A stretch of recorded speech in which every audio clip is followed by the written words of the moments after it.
right, what's going on, everybody? Welcome to the draw for the US Open. Now, they don't have a official ceremony because for some reason they just don't do these things in America. They don't do draw ceremonies, but they are releasing the draw soon.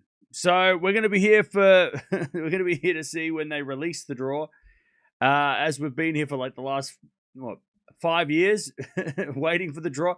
Hopefully it comes out on time. Hopefully they're punctual. Hopefully we're not sitting here for hours until, I'm wondering what's going on. But yeah, we got a lot to get through before the draw comes out. We're going to talk about who's seeded, who's unseeded, who's got the most to gain and lose in rankings. We've got who's not playing as well, because there's a lot of players that are not playing in this event, unfortunately. We talk about injuries as well, because there's a lot of players coming in here with some injury problems. So yeah, there's a lot to discuss before the draw is announced. But how are we doing, chat? What's going on? Are we ready? What about a final between Coco and Naomi? No, it depends on the draw. Depends on where they are in the draw.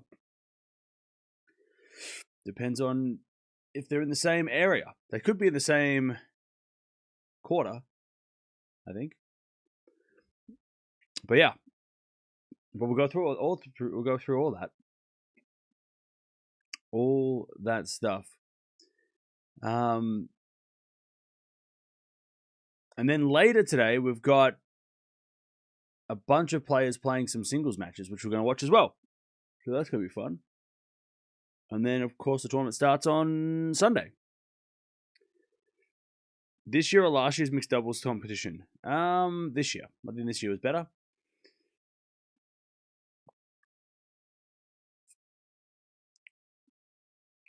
was better.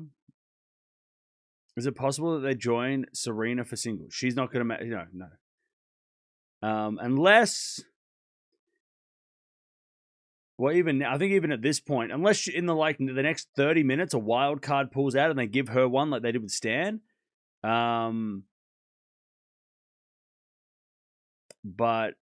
yeah, I don't think she's going to play singles. Even if she did get a wild card, I don't think she'll play. There's no ceremony, right? The US Open is the only one that does this. Well, they're the only slam that does this. Now, I think there is a ceremony, but I just don't think they televise it. So I think there is a ceremony somewhere in the world, but they don't televise it. So, or they do the ceremony behind closed doors to the media and release the draw to the public after it. But yeah, there's no stream.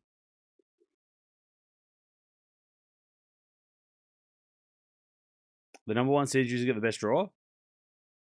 Do they? Are you sure? I don't know if that's true. Qualifier wild card will win the US Open. That'd be wild.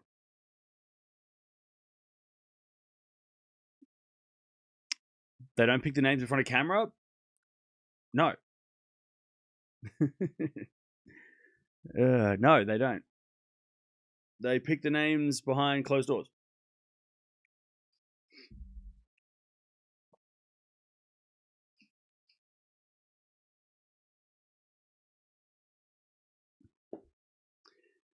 Rebecca going for number one at the US? Yeah, so I was going to make a video about that, but then it's not really that... I thought it would be much harder to understand it, so I make a video to to get everyone to understand what's going on. But it's pretty simple. If Raducanu makes the semis, she's number one. Or if she doesn't make the semis, then one of three players has to win the tournament to be number one. So Sabalenka, Pegula, or Gauff have to win the US Open. Now, if they don't, and Raducanu doesn't make the semis, then Raducanu's number one. So really, it's Raducanu's going to be number one unless she has a bad start and then one of those three players win. So that's pretty much the basic. It's not. I mean, if Raducanu wants to be number one, she has to make the semis, and then no one can take that from her. She gets it herself. But if she doesn't get to the semis, the pressure's on Sabalenka, Gauff, and Pegula to win the tournament. So yeah, it comes down to that. That's pretty simple math. It's not. I thought it would be way more complicated, but I didn't. Yeah, that's why I didn't make a video, because it's pretty simple. If you're a fan of Sabalenka, she has to win the tournament. If you're a fan of Pegula, she has to win the tournament. If you're a fan of Gauff, she has to win the tournament. And they all have to hope that Raducanu doesn't make the semis. So, which is really fun. It's fun, especially if Raducanu loses early or doesn't play. Then things can get real crazy. Hey, thank you, JLC, for the gift. Appreciate it. Yeah, Raducanu is playing, but she hasn't practiced this week, so that is a concern. But I made a video about it, and she talked about how she was doing her best to get ready.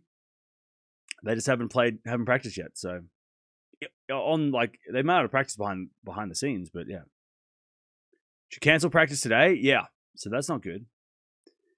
Do you think Eala will get a favorable draw this year? I don't know. There's I don't know. No, yes. I mean, she's got about as much chance as anybody else. There's no yeah, I mean, if it was on the men's side and she was one of the only players, with Alcaraz, right? It's like he's probably going to get a favorable draw because there's less people that trouble him, right? Whereas Eala and the WTA in general, I mean, even Sabalenka could get a bad draw, right? There's no guarantees that anybody gets a favorable draw because there's so many good players. So, draw not broadcast live. Nope. No, it is not. Draw ceremony is not broadcast. It is not shown. And you can all cry corruption when your player gets a bad draw, or you could all rejoice if your player gets a good draw. I don't think it's as deep as that. I don't think the US Open I mean, it would kind of be pretty crazy if the US Open was constructing the draw to favor. That would be stupid. But I do think it is released. I do think it's shown. I can't remember if it was last year or I think it's just behind closed doors for the media. I think. So it's done. They pick names out of a hat in front of everybody, but they just don't show. They don't stream it. So it isn't done in a back room with a bunch of US Open tournament people, right? It's. I think the media are there for it, but it's just not broadcast to the public. So I think, but I could be wrong. But yeah, I mean, look, your favorite player gets a bad draw. You're probably gonna, even if it was in front of your face, you would probably still be like, "That's rigged." Should I go to a work barbecue tomorrow? Oh my god, why are you asking me these questions? Staying awake for the draw? Yeah. Here we are. Will there be a Sabalenka Eala match at the US Open? I have no idea. Pretty sure you're right. Yeah, I think so. I think it is. I think I remember last year because there's a bunch of people that I follow on Twitter that were giving information out before it was revealed. And I was like, okay, they must be there, right? So I think people are tweeting out what's going on and yeah, they're there, right? So speaking of Twitter, make sure you follow me on there, and I'll retweet the draw as soon as it comes out. Or this is where the community comes in handy, right? This is where we all kind of come together and we all try and help each other. So if you see the draw, send it to me on Twitter because, or you see any information, if it's quarterfinal matchups, if it's whatever it is, first round, unseeded blockbuster matches. If you see any information about the draw, because it's probably going to be drip fed a little bit until they just throw it on their website. But send me it through Twitter, so then we can all discuss. Don't just write in the chat, because if you write in the chat, I'm not going to believe you. So you gotta you gotta send me it, otherwise it's not real. Did Jurassic Parks win? Parks did win yesterday, yes. Who's my bet for the US Open on the men's side? Alcaraz. Djokovic, 25. How's Dimmy doing qualies? I have no idea. I think the qualies have just restarted. I think it was raining. Was it raining in New York? I think it was raining today. So I don't think they've started yet. I have a feeling we're going to get Rebecca and Swiatek quarters. I have a feeling Rebecca's going to withdraw.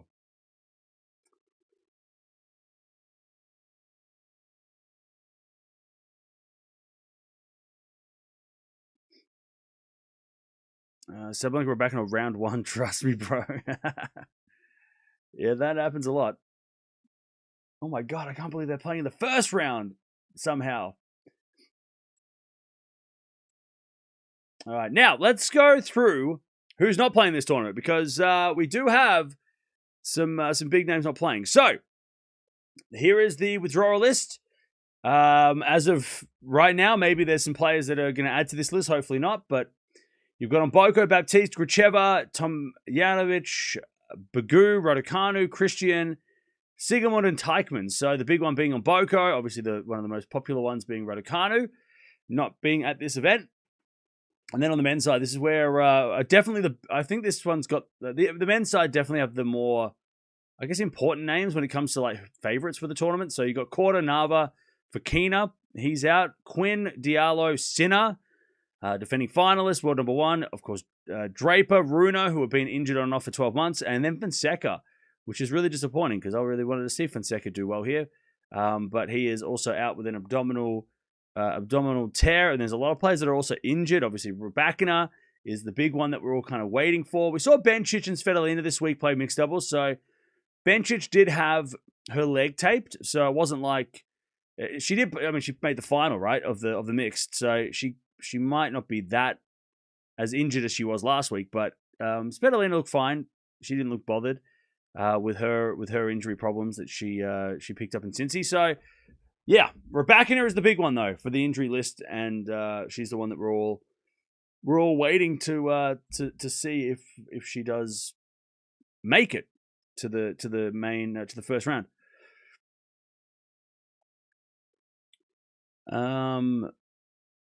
But yeah, Quinn's playing EXO tonight. No, he's not. He pulled out of that too. Unless somebody replaced somebody, but I don't think Quinn's playing tonight. Mickelson is, Tien's playing, but I don't think it's Quinn. Unless they changed it while I was asleep. Let me double check. Or is he playing doubles? I don't know. Is there a doubles exhibition or something? No, he's not playing. Tien's playing Caboli and Mickelson's playing Feast.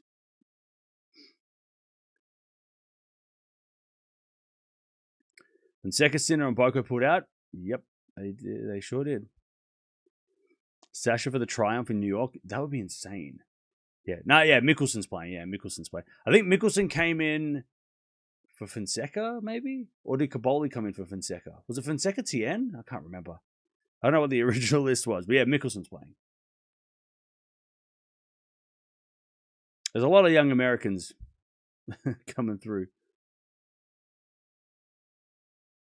Will there be an actual draw ceremony? No, unfortunately, there will not. Is the women's side more open than the men's?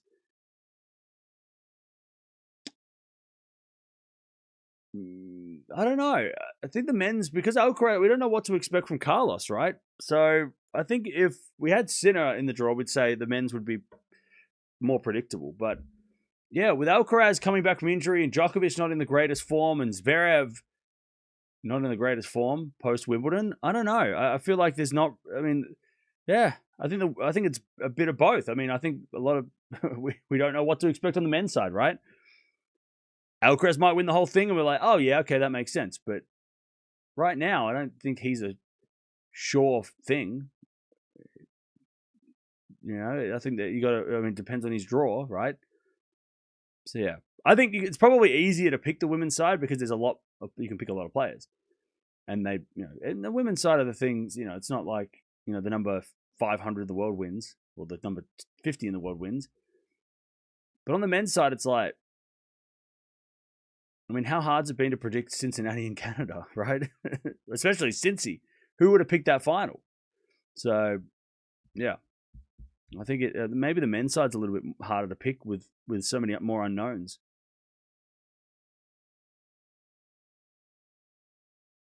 Alcaraz was shaky in the dubs. He was rusty. I wouldn't say shaky. He was, rusty. He hasn't come back for so long. Hey, Weaver, what's up? Never been so hard to predict on the men's slam winner. Yeah. I mean, look, you think Zverev's probably the most informed player out of the group, but now that he's coming in as the number 1 seed and a Grand Slam champion, is that hard? I don't know. It would be kind of crazy to see Zverev win 2 slams in a season. Like, that would be kind of crazy, but yeah, it's hard because, like, Zverev coming in as the best, like the number 1 seed, I think that really is going to scare. Like, that could be a real scary thing for him. Like, being at the top of the draw and having the spotlight on you, I don't know if Zverev's going to do well there.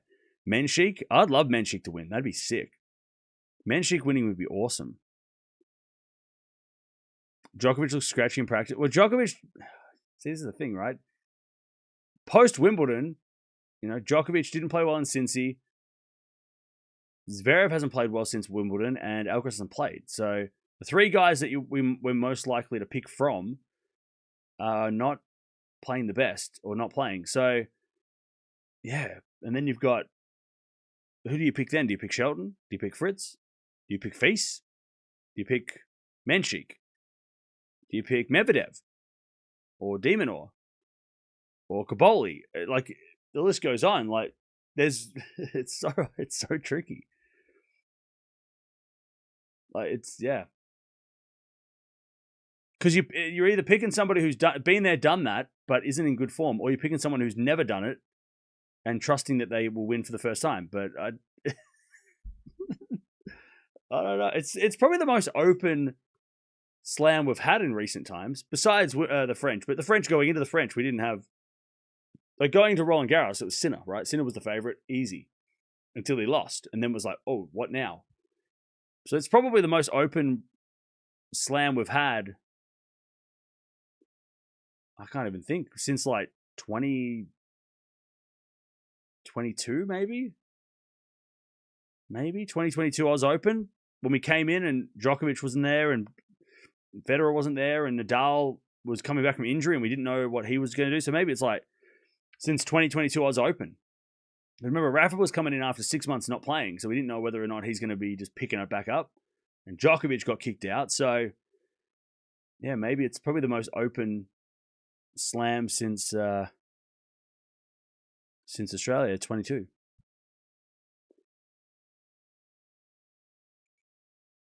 Oh, pardon me. Best of 5 is a whole different beast. Yeah, it is. Could be the Czechs this year. Yeah, I love Menchik to win. That'd be sick. Menchik winning would be awesome. That would be great. Went to Target this morning to buy crispy M&Ms and they didn't have them. I bought pretzels instead. It's all your fault, Cam. Well, they didn't pay me to say that, so they need to sponsor the channel if I'm getting you all to go out and buy them. So no more free ads. Give me M&Ms for free. Pay me in M&Ms. The actual draw is in 30 minutes. 30 minutes, and we are ready to go. Why didn't Dimitrov get a wild card? Because there's not enough wild cards to go round. That's why. And there's a lot of Americans that they want to give chances to. So, like I've said this 100 million times. For every tournament, okay, the tournament don't pick wild cards because they don't pick the players that we think they should. They pick the players that they think is best for their tournament. So they didn't pick Dimitrov because they picked the Americans. So, and you got to remember the chat. The slams don't owe anything to anyone. The only thing they owe is an Australian wildcard and a French wildcard because they have a deal that the Australian Open, the French Open will give the Americans one wildcard to their tournament. But other than that, the other 6 wildcards can go to whoever they want. And most of the time they'll go to Americans because they want to give the locals a chance, right? Same with the French Open. They only give wildcards out to Australia and the US, and then they'll give wildcards out to who they think is best. Now, they also give one to Stan, right? Same with the Australian Open. But Yeah, they don't have to give anyone, like, there's no, like, legends or, anything like that. No, like, former champion wild card. They can give it to whoever they want. So, yeah. So, Dimitri didn't get one because they gave them to other players. They gave them to, where is it? Who they give them to? Blanche, Kennedy, Wolf, Zhang, and Gorsny. And you might go, who are they? Yeah, okay. But also, the USTA know who they are, and that's more important for them, right? They want to give them a chance.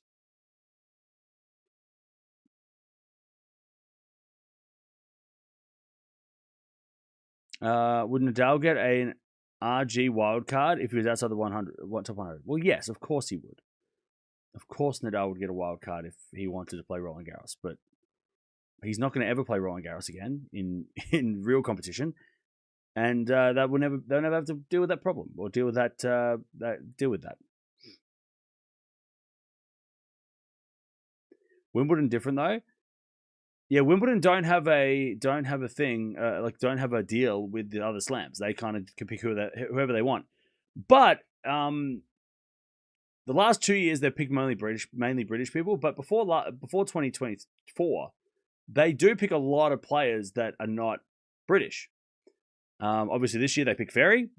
That was pretty good. That was a pretty good one, right? So yeah.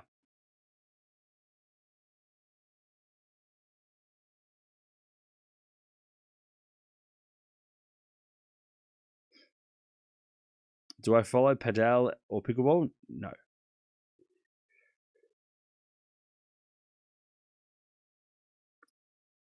Thoughts on the Venus wildcard? I don't need to answer that. There's no live stream of the draw. It just randomly appears in 30 minutes, hopefully. It'll randomly appear. That is the plan. There is no draw ceremony. Nadal has retired. Correct, he has. He has. Anyways, let's get back to the seeds and see what's up. So these are the top 32 seeds as of now. They could change, obviously, if players withdraw. So you can see there we've got Sabalenka, Raducanu, Pegula, Gauff. All four players, top four players, could all be number one in the world. Or all have a chance to be number one in the world by the end of this tournament, as I mentioned earlier. Sabalenka, Gauff, and Pegula all have to win the tournament and hope Raducanu doesn't make the semis. If Raducanu makes the semis, or Sabalenka, Gauff, or Pegula don't win the tournament, then Raducanu is number one. Then you've got Andreeva, Noskova, Mukova, Swiatek. That rounds out the top 8. Now remember, the top 8 don't play until the quarterfinals at the earliest. Then, some of the players down the list a little bit more. You've got Anisimova, last year's finalist at number 10. You've got Osaka at 13, who made the semis here last year. Jovic, number 14 seed. 12 months ago was, I think, unheard of 12 months ago. Or at least very underground sort of player. Nobody really knew who she was yet. So she's got a chance at her home slam. And also, remember, the fourth round could be the top 4 taking on 13 to 16. So a fourth round matchup could be between Sabalenka and Osaka, which we've had the last 2 slams. So we could get another one of those. Or maybe a Gauff versus Jovic match, which would be really fun. And then the middle players in there, so between 5 and 8 and 9 and 12, play each other in the fourth round. So Anisimova Swiatek could be a fourth round rematch. Anisimova Andreeva could be a fourth round match as well, which has been kind of fun over the years, or over the months. And then the rest of them, you've got Eala at 17. You've got Valinska at 20, obviously the French Open finalist. Krejcikova at 27. Ostapenko at 30. So for those playing at home, the Swiatek fans who are scared, Swiatek Ostapenko could be a third round. So we'll track Penko in the draw when it comes out. Krejcikova could play Sabalenka or Pegula or Swiatek in the third round, right? Because the 25 to 32 take on the 1 to 8 in the third round. Eala could take on Jovic in the third round, right? That could be a thing. Or even, Svitolina again, which would be a dream because we know how Eala's record against Svitolina this year has been pretty awesome. Or she could get a rematch against Bencic or Anisimova. And the Anisimova match was kind of fun. So that could be fun. On the men's side, we have Zverev is the number 1, which I think might be a bit of a burden for him. I reckon he might struggle with living up to that number 1. Alcaraz number 2, FAA 3, and Djokovic 4. So they can't play till the semis. Then you've got Kaboli, Demonor, Medvedev, and Shelton rounding out the top 8. Some of the other players down the list, you've got Fils, Hoda at 12, Tien at number 14, Nakashima, who's been in great form at number 16. Possibly a Medvedev Fils kind of like 4th round. The top 4 versus, I mean, you don't want to play Nakashima, I think, out of that list, right? Musetti coming back from injury. Bublik hasn't played. Tien is in good form, but Nakashima is the scariest one for the top 4. So we could be getting Nakashima versus Alcaraz 4th round, or Zverev, Nakashima, something like that. And then the rest, you've got Menchik at 17. You've got Fonseca's off that list, by the way. So this is you cross him off. I don't know who got promoted. Maybe Ferry got promoted. Who's the 32nd seed? Let me double check. Where are we? Where are the seeds? Yeah, so Bouzet got promoted. He got promoted. Who else pulled out? Did other players pull out? This is from a couple of days ago, so maybe it changed. But yeah, Fonseca is off the list, so somebody else will got taking his place. Tabilo's there. He's been okay on and off. You've got Dartery, who's not really a clay. He's more of a clay guy, but he can surprise. Paul is very dangerous. Lehechka's dangerous. Norrie could be playing Alcaraz in the 3rd round, which would be a nightmare. We know how annoying Norrie is for everybody. And then the unseeded players that I have put down on this list that are dangerous, you can add to this list.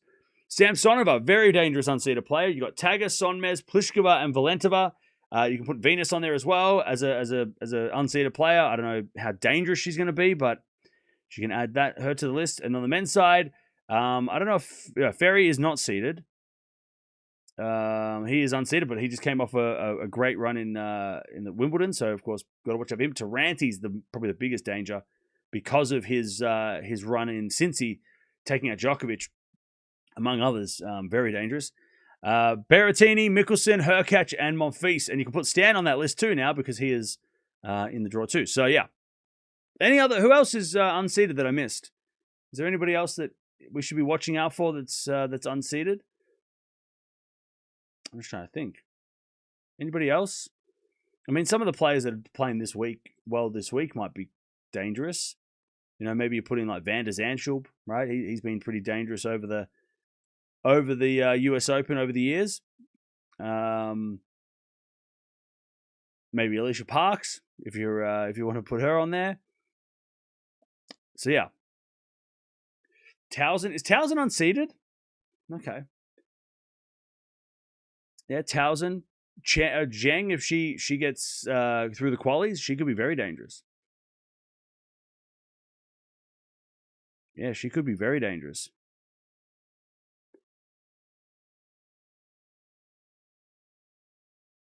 Which US men's has the best chance? I think Shelton or Fritz probably have the best chance. GMP in the main draw? I think so, yeah. I think so. I'm pretty sure he's in the main draw. So he could be dangerous. Hoda's not unseated. He's seated. How can you watch the draw? You can't. It's impossible. There's no draw. What's ceremony? Yeah, they just release a document. It just shows up online. Bartunkova, oh, that's a good one too. Yeah, she's pretty scary. That's true. She could be dangerous for sure. Yeah, Ferry's playing well in Winston-Salem, so yeah, you definitely put him on the list of dangerous unseeded players. Dimitrov also in the qualies, so if they qualify, they'll be dangerous. Do all 128 players get drawn manually like Wimbledon?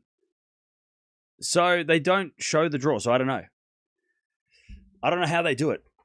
Probably, but they don't show it, so we're not going to sit here and go through the matches because they're just going to upload a document. There's no draw ceremony, so why is it in your title? Because this is the draw ceremony. We're doing it right now. We're doing the draw ceremony right now. Why do you think I put all those graphics together? For my own pleasure? No. I did it because this is a ceremony. It's the unofficial ceremony. Oh, Rebecca's practicing right now? Okay, good. That's a good sign. Well, or it's a bad sign. Depending on how she feels afterwards. Why does Grigor have to come through qualies? Yeah, his ranking has dropped. Because he lost all those points at Wimbledon. Remember last year's Wimbledon when he nearly beat Sinner? He lost all those points. And then he didn't play because of that injury, and he lost points from that. So his rankings dropped because of injury. Oh, GMP luckily got into the draw through the 6 weeks ago. He was 100 in the world. Or he was inside the top 100. How is she practicing? Because she is. I don't know how she looks though, because I'm not watching it. But we will talk about. Look, she might withdraw after the draw comes out. I don't know if you can watch it live. I guess you can, or is it just like online? People are talking about it. Apparently, Swiatek beat Ruud 6-1 to practice. Rublev 6-1 in the practice set. I didn't. Did he? Did she? I don't know. That's crazy. Yeah, Dimitrov lost. Yeah, early in Wimbledon, which lost him a lot of points.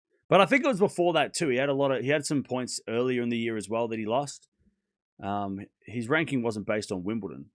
I don't think that was a big part. But I think he also lost other stuff during the start of the year, which he did well last year, unfortunately.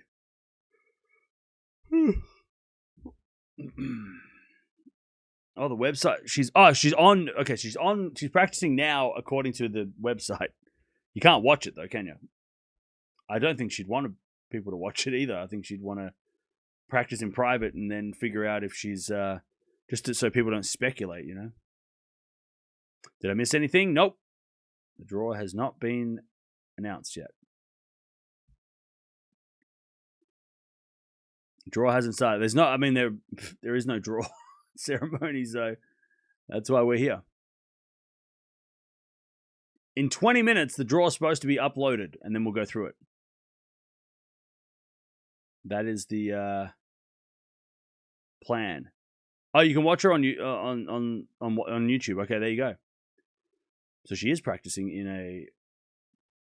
in a stream. Now let's talk about ranking points, as we just were kind of briefly talking about. So here are the players with the most to gain and the most to lose when it comes to ranking points. Of course, we know the situation on the women's side. There's a typo, and Isimova's got an extra letter in there. But there are the players that did well last year. So Sabalenka, defending champion, she has no points to gain, everything to lose. And Isimova can only win the tournament if she wants to gain points. So she has a lot. She's already 10 in the world, so she could drop outside the top 10 if she doesn't do well. Pegula, like I said, has to win the tournament if she's going to be a chance of being number one. And Osaka has a lot of points to defend as well. Obviously, on the men's side, you've got Alcaraz, defending champion. He's just trying to maintain his ranking. You've got Sinner, who's not here. He loses a lot of points, but doesn't affect his ranking that much. FAA and Djokovic are the semifinals of last year, so they got to do some damage to keep their top 5 spot. And then on the other side of things, so Noskova lost third round, has a lot of upside. Eala lost first round. She has a lot of upside. So for the Eala fans that are watching that are looking for her to go to top 10, if she does make the fourth round, that'll definitely help. Svitolina also has a lot to gain. Only lost in the first round last year. And Andreeva has also got a lot of upside in the third round from last year. Zverev on the men's side made the third round. He has a lot of upside. Medvedev is not in good form, but if he can find it, he might be able to gain a lot of points. Feast might be able to get top 10 with his ranking. And Shelton also has a lot of upside, especially being one of the favorite, or one of the contenders, like just outside the favorites. You can put Hodar on there as well, who I forgot didn't even play last year. So yeah, those are the players that have the most to lose and gain as it is. There's a lot of players. Last year's US Open was pretty predictable on the men's side, right? There wasn't too many. Even the semis there, right? The semis were all the players that we expect. But yeah, we'll see what happens. Yeah, Eala lost second round last year. She won the first round, didn't she? She lost second round. So she's only got like 50 points. So still, a lot of upside for Eala. Who's ready for Andreeva to be screwed over by the draw? I don't know. Is that a thing? Is that a thing? I don't know. Medvedev's going to lose the first round or win the title. Yeah, well, or play pickleball. Raducanu is going to be world number 1 after the US Open, likely. Sabalenka won't win. Gauff will probably become number 2. Okay. Zverev came close to Sinner with a win. Yeah, so if Zverev's got the most upside, so if Zverev does win the US Open, he'll close the gap to within like 1,500 points, which is not. I mean, winning 2 slams in a year, you'd think, oh, he should be number 1, but he's still a slam, like a final of the slam away from being number 1. So it's still, he's not that close. He closes the gap, but he's not that close. He'll need Sinner not to play for the rest of the year, and if Sinner doesn't play the ATP Finals or Paris, Zverev could be number 1 by the end of the year. That's possible if he wins the US Open. When will the draw be revealed? In about 15 minutes. How can I watch the draw? I don't know. Apply for a job at the US Open, be friends with the tournament director, and walk into the boardroom while they're doing the draw. I don't know. I don't know. Yeah, apply for a job and be in the inner sanctum. Or, make friends with Craig Tiley. He might be there. I don't know. Is it raining? I have no idea. That won't affect us, so I don't know.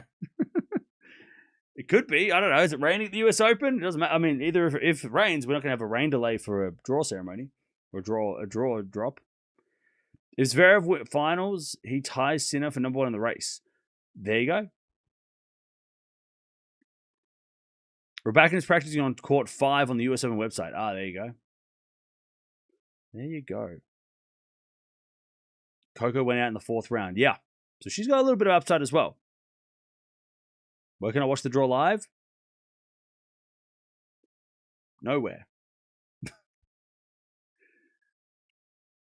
I wish you could. It would be much easier for me to be able to point you in the right direction. But again, there's no draw live.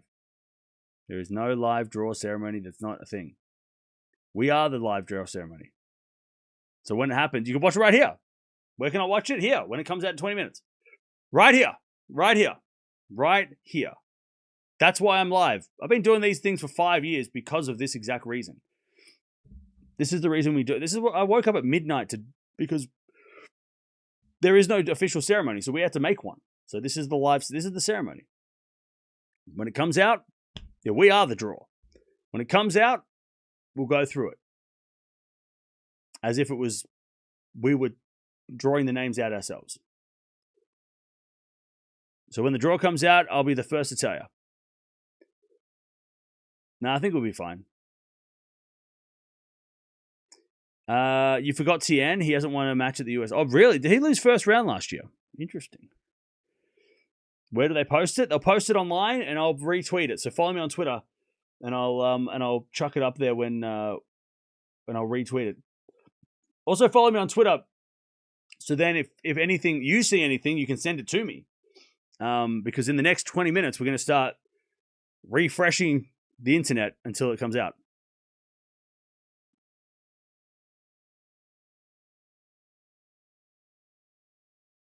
Nice of you to organize a ceremony. They should pay you. Hey, look, if they just need me an M&M sponsor, I'll be fine. Serena's not playing singles.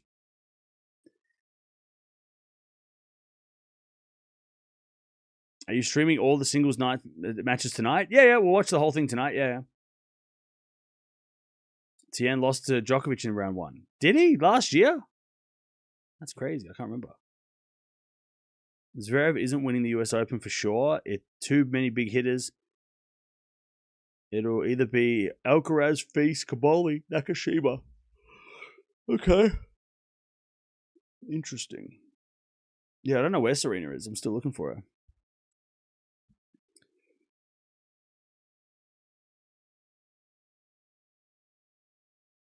I'm going to Serbia for the first time next week. Ooh, interesting. Have fun with that. That sounds fun. Can Djokovic win this? Yes. Yes, he can. But he needs a good draw. He needs the draw to work out. He needs his draw to be to work out.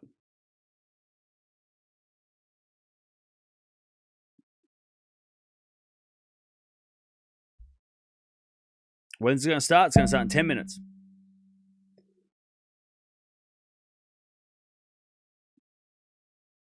Nakashima is not a Grand Slam winning material. He can at best make the quarters. Yeah, I think there's a lot of other players that I would pick over Nakashima just because.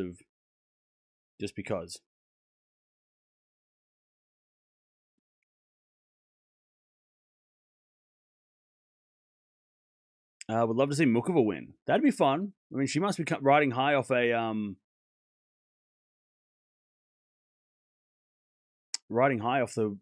mixed doubles win. And Menchik as well. I think if Menchik Mukova won the US Open, I wouldn't be surprised. They're very capable. By the way, chat, we're almost at 300 likes. Don't forget to like the stream if you haven't already.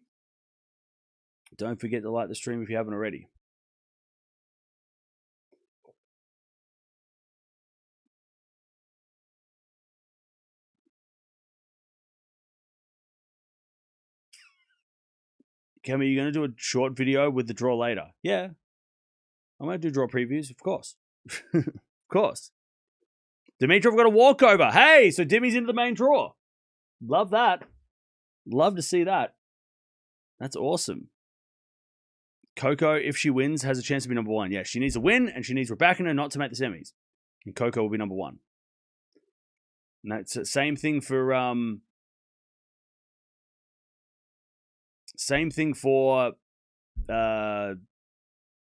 Sabalenka, same thing for Pegula.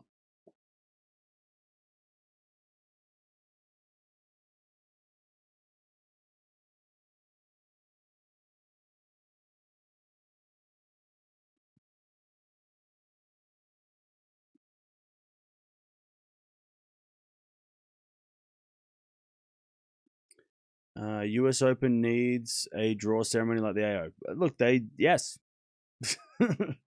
We talk about this every time. Yeah, it's true. No Serena on US Open singles wildcard. Yeah, she didn't get a wildcard singles. She did not get a wildcard to the singles. Raducanu is actually practicing. Yeah, which is awesome. But also, she's practicing, which is great. But also, how does she pull up after practice? She might withdraw after her practice. We don't know. She might not be. It's good that she's on the court, but it might also. How does she look after? Right. That's the test.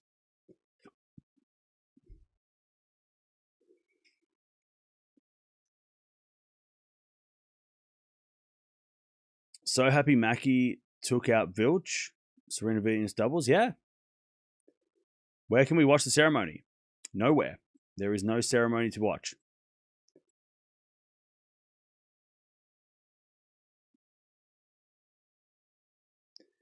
There are no ceremonies to watch. You have to just wait like the rest of us.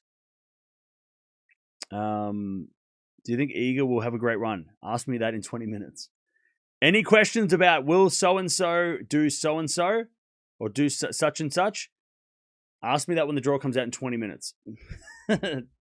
I'll answer all those questions when the draw comes out because I think more than ever before, I think this draw is so important for everybody.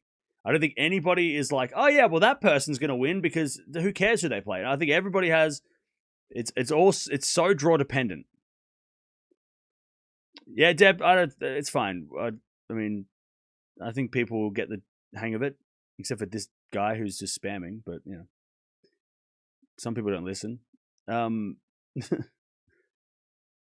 don't I have South African times? I don't know, because nobody has ever asked me that. Who do you think could have a sneaky run this year? I think Menchik. I'm Menchik. If that's even a sneaky run, I don't know. Yeah, David, you gotta fucking cool it, mate. You're killing us. Can you predict Venus match? Venus Williams is going to play. She is going to play a qualifier.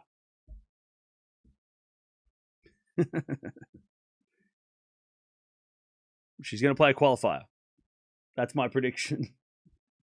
Hey, look, I've got a 1 in 127 chance. Actually, no. I have an 8 in 127 chance. Or is it 8 qualies or is it 12? Maybe it's even, I have higher, maybe a really good chance. Hang on, let me check. 16. I got a 16 in 127 chance of being right, so that's good. So I'll pick her. She's gonna play quali. That's my prediction. And it'll be Zheng, yeah. She'll play Zheng. That'd be fun though. That'd be actually kind of fun to watch. Let's say Rebecca does withdraw. Sabalenka only needs to go better than Coco to be number 1. No. So no, that's not the case. So if Rebecca does withdraw, then Sabalenka has to still win the tournament. So the only way Rebecca can be number 1 without anybody else results mattering is if she makes the semis. If Rebecca doesn't play, Gauff, Pegula, and Sabalenka, one of them have to win the tournament. If they lose in the final, Rebecca goes number 1. So, yeah, the numbers are that Rebecca is so far ahead as this tournament starts. When the points drop off on Monday, the live rankings, she's up like 1,500 points on everybody or 1,000 points on everybody. So, yeah. So, it all comes down to Sabalenka has to win no matter what. And if Rebecca doesn't play or, whatever. Rebecca is the only one that can, her result determines her ranking. Everybody else, if they don't win, they don't have a chance. But again, if they all make the semis and Rebecca is there, then it doesn't matter who wins because Rebecca is there in number 1, right? So yeah. So it's really, I mean, it's in Rebecca's hands if she plays. If she doesn't play, she's still very likely to be number 1.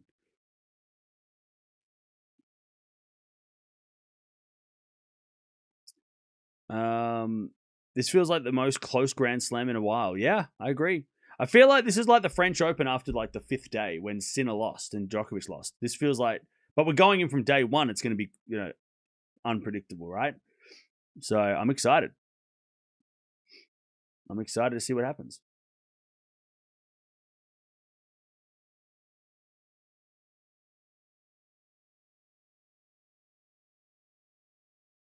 Yeah, Rune's not playing. He pulled out.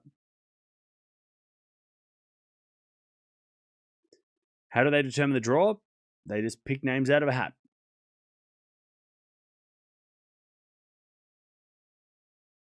We've got 5 minutes until they release the draw. I think last year they were actually pretty spot on. I think last year they it was within, was it last? Maybe it wasn't. Maybe I'm giving them too much credit. I think last year they kind of released the draw pretty close to the top of the hour. Like they said, we're going to release it at 2 p.m. And they were like, unless I'm giving them too much credit and I'm thinking of someone else. I know there's other tournaments that have been like, yeah, 2 p.m. And then they rock up at like 4 and go, sorry, we lost it. But hopefully it's they're punctual. And it should be out in 4 minutes. Last chance for Djokovic to win 25. I reckon it was his best chance to win 25. Probably since 2024. Maybe Fritz. I think Fritz is on the list for sure of potential winners. I think Carlos can have a long run in this tournament. It depends on his draw. If he plays some big hitters in the first rounds, we've got to talk about it. Depends on his draw. Matchups you would like to see. I would love to see Hodar versus Alcaraz. I think that would be a real fun match right now. Hodar Alcaraz. Yeah. That's probably the one that I'm like keen to see. On the men's side, women's side, I don't really care. Whoever. I mean, whoever plays whoever, but I think on the men's side, I really love to see Hodar versus Alcaraz.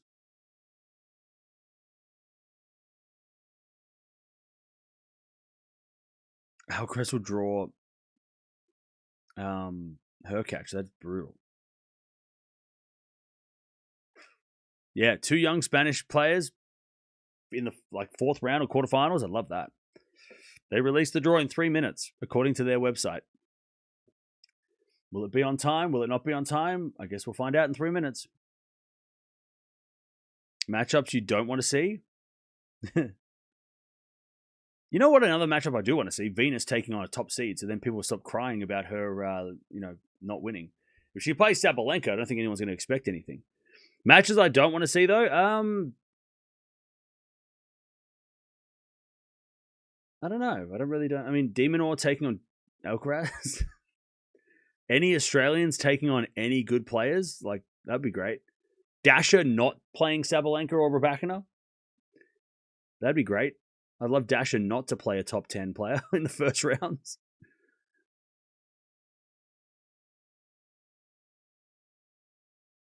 Carlos Nori, third round would be interesting. Alcaraz Rublev, that's a good matchup too. That'd be interesting. You don't want to see Sabalenka Osaka? That match is awesome. Why would you want to see that? Why wouldn't you want to see that?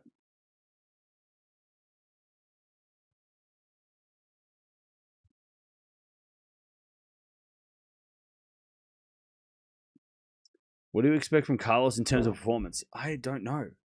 I have no idea. Yeah. I have no idea, and like most people, like we don't know. He looked good. He looked okay in the doubles, right? He looked rusty after not playing for 4 months, but he didn't look in pain, so that's good. But yeah, I don't know.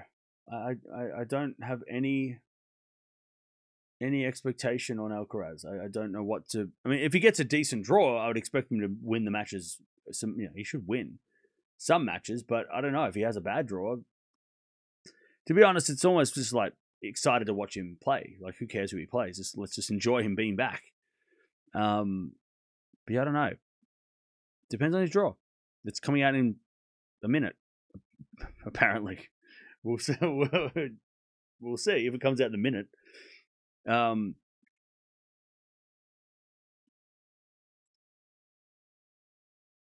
going to start refreshing the draw. I'm going to start refreshing online. Now, chat, if they are doing a behind closed door ceremony to the media or whatever, then they would be interviewing players. This is remember how the things go, right? So if they are doing a behind the scenes, or sorry, a closed ceremony for the media with, which is actually happening, then they'd get out the players to interview. They talk to the players, and then they draw names out. So it's not going to be on the dot. They start now, and then in like 20 minutes from now or 30 minutes, it'll be released. So if they're doing that, but if they're not doing that, then they should be uploading it as we speak.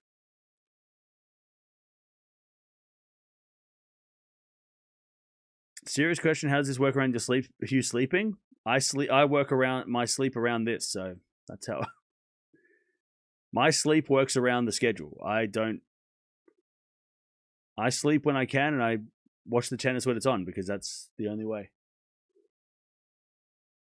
It's the only way. Follow me on Twitter. I'll retweet the draw as soon as it comes out. We're going to go through it in detail. And it's on the website, chat. It's on the website. I tell you, US Open, 1 minute. 1 minute. It was 1 minute. The men's draw's out on the website already. 1 minute after the time they said, you know what, US Open, you don't do a ceremony. And I know everyone's like, why don't you do that? But the fact that you put the draw out 1 minute after you said you would, respect. I love that. Thank you so much, US Open. I love you. Even though you don't do a ceremony, we'll do the ceremony, but you release the draw on time. That is so good. I love that. I love that. How? Oh my God. That is crazy. Literally, I was about to say, hey, let's do a countdown and see how long it takes. It took 90 seconds. That is insane. How good is that? It might not be the ceremony, but I'll tell you, it's bloody good. That is crazy. That is crazy. Chat, how many times have we sat around waiting for a draw to come out? For hours before they finally actually show it. Draw is out. We're going to go through it. Don't spoil it yet. Don't spoil it yet. We're going to go through it in a second. Don't spoil it. I've retweeted it. If you want to go check it out online, I've retweeted it. I've retweeted the draw online. If you want to check it out over there, it's online on Twitter. I've retweeted it. But let's go through it. Holy hell, that was punctuality. Chat, I love punctuality. I'm here on time. Sometimes I'm here before time, but punctuality from the US Open, Thank you very much. All right, I'm going to go through it real quick. And, I mean, spoilers. I mean, there's not really spoilers because it's all online, so we all go through it. All right. I'm just trying to find the ladies' draw so I can retweet that. Okay, here we go. Here are the draws. I've retweeted them. You can go follow me on Twitter. If you want to go check out the draw yourself, you can. You can. Okay, so let's have a look here. We'll go through it in detail. Don't you worry. I'm going through the ladies' draw. Okay, Sabalenka's playing Osorio for those playing at home. Sabalenka, Osorio first round. Oh, Krejcikova in the third round. Okay, Krejcikova, Sabalenka third round. Interesting. Valinska's taking on Townsend and Schneider in the third round. So Sabalenka's draw, I mean, she has a good record against Krejcikova, so that's not bad. So yeah, she's got an okay draw. Pliškova's in there too, though. Kostruk takes on a qualifier. Alexandra Kostruk third round. Stevens Townsend first round. That's interesting. Noskova versus Kostruk fourth round. Winner plays Sabalenka in the quarters. Okay, Sabalenka's draw is not terrible. It's definitely some obstacles. Pegula Ruse. The winner plays Venus or Kenin. Kenin versus Venus. Okay, that's kind of fun. Winner plays Pegula. Okay, that's interesting. And then Fernandez is there in the third round for Pegula. Palini versus Castella third round. Samsonova joint. Well, that sucks, doesn't it? That's not fair. Why does that have to happen? Mukova versus Navarro third round. Ooh, okay. Okay, Andreeva Penko third round. Okay, interesting. Anisimova takes on Potapova in the third round. Eala's playing a qualifier. That's a good draw. Winner plays either Brandtmeier or Olenikova. Now, Eala did beat Olenikova back in... Oh, sorry, Eala lost to Olenikova before the French. So there's a rematch there. And then Jovic in the third round for Eala. Jovic is taking on Freck and possibly Lynette. So, yeah, we could get a third round match between those two. And we said that earlier, that Eala and Jovic could meet. Brandtmeier is a wild card. So, obviously, Eala would probably rather play Brandtmeier. But that's... Olenikova rematch on a hard court would be a different story. Then you got Balic, Gauff third round, Badosa versus Dasha, Sonmez versus Gauff first round. That's kind of, and then Balic third round for Gauff. That's a kind of an interesting draw. Badosa, Dasha, that's not fair. But did I not say, can we not have Dasha play a top 10 player? What do? They put her against Gauff in the second round. Thanks a lot. Gauff Sonmez is fun. Swiatek Wong. Now, which Wong is that? Is that Chinyu or Chiyu Wong? I'm not sure. I can't check. Hang on. Does anyone know who it is? Is it Chinyu Wong? Because that could be tough. No, it's Chiyu Wong. Okay. Still tough, though. I mean, tough for Swiatek. Not an easy first round. And then Buzkova third round. Okay, that's not terrible for Swiatek. Bencic put and save a first round. Keys in the third round, potentially. Osaka versus Mertens third round. And then Sakari versus Raducanu. Raducanu's taking on a wild card in the first round. Okay. All right. There's some interesting first rounds then. I don't think anyone... I mean, we'll go through the draw in detail in a second, but... All right, men's draw. Ooh. Zverev, Sonigo first round. And then possibly Tabilo third round for Zverev. That's interesting. Musetti Ferry first round. That's fire. I mean, it sucks for Ferry fans, but that's a pretty fun draw. That's a fun first round. Hodar Kokkinakis. Okay. And then Ruud versus Cerundolo, Manuel Cerundolo in the first round. Ruud's injured though, so he might not make it. Okay, Demonor's draw's not terrible. Van der Zandschulp's second round. And then you've got FAA Hijikata. God, the Aussies are getting terrible draw. Menchik versus a lucky loser. You've got Tien versus Monfils second round, potentially. Fritz versus Caboli quarterfinal, I think, maybe? Or is that fourth round? In a fourth round? Interesting. So Djokovic is down the bottom half with Alcaraz, I think. I'm pretty sure he's down the bottom half because FAA is up the top. So Djokovic, Alcaraz semi. I mean, it's a long way away, but that's potentially there. Medvedev versus Rinderknecht third round. Medvedev plays a quali in the first round. Tiafoe, his draw's not bad. Nakashima Baez, Rublev versus Cilic. Ooh, okay. All right, that's good. Djokovic Navone. Oh my God. What is that draw? So Wawrinka Berrettini, winner plays Djokovic. Stan Nole could be the second round, or Berrettini Djokovic. Either way, that's tough. But great for us, for fans. That's a fun draw for us. Grigspor versus Shelton, first round. Winner plays Hurkacz. Okay. That's kind of crazy. Lehechka versus... Oh my God, this section is crazy too. Lehechka Carreño Busta, first round. Tsitsipas Feast, first round. Oh my God. I mean, the ATP's... All right, we got some matches. This is fun. We got some crazy matches. Who else we got? All right, so we got Alcaraz Safullin. Ooh, winner plays Brooksby or Faria. Ooh, that's tough. That's not easy. That's not easy for Carlos. Safullin is so dangerous. That's super dangerous.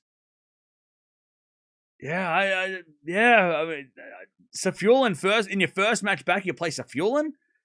That's not an easy player to play. By the way, follow me on Twitter. I've retweeted the draw. Go follow me over there if you want to go check it all out yourself. We're going to go through it in details.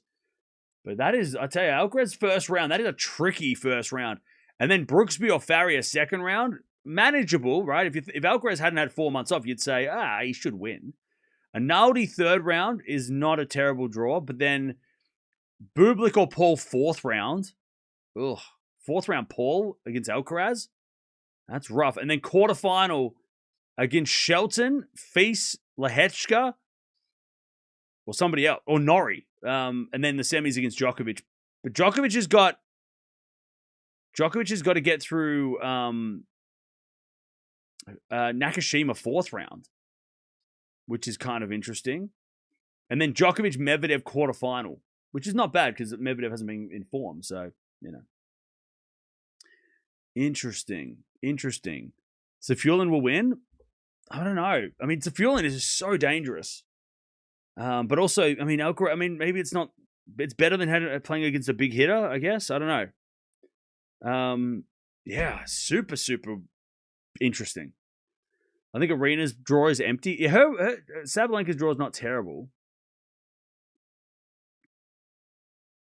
Alcaraz is either losing first round or making the second week. I think if he makes it through that first round in like 4 sets, he has a pretty good chance of making it far. But then again, how does he pull up after that first one? How did you not notice Tsitsipas Feast? I literally said Tsitsipas Feast. Are you kidding me? How did you not listen? I literally said, chat, one in the chat have you heard me say Tsitsipas Feast? I definitely said Tsitsipas Feast. You didn't hear me. Safullin at his best is very dangerous. Oh, yeah. Bit like Van der Zandschulp, 100%. 100%. Quick recap. No, we're going to do a detailed recap. We're going to do a detailed analysis in a second. So we're going to go through it together. Yeah, look, everybody heard, but you weren't listening. You weren't paying attention, buddy. Medvedev Djokovic, fourth round. I don't think it's fourth round. I think it's quarterfinal. Did you say Tsitsipas Feast? Yes, I did. I definitely did. Djokovic Landa-Luce third round. Ooh, that's interesting. Zverev has a great chance of winning another slam. Yeah. I mean, he avoids Djokovic and Alcaraz. Well, obviously, he's never going to play Alcaraz anyway. So he's got FAA in the semis, but then, yeah.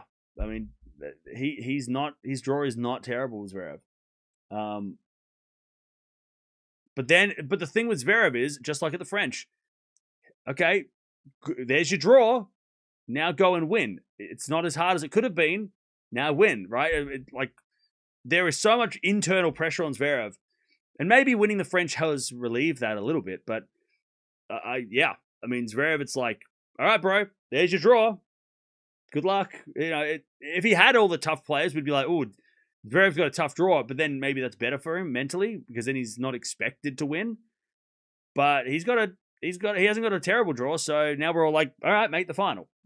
Go on, make the final. You better make the final. There's your draw. So that might be worse for him, having to having an easier draw, right?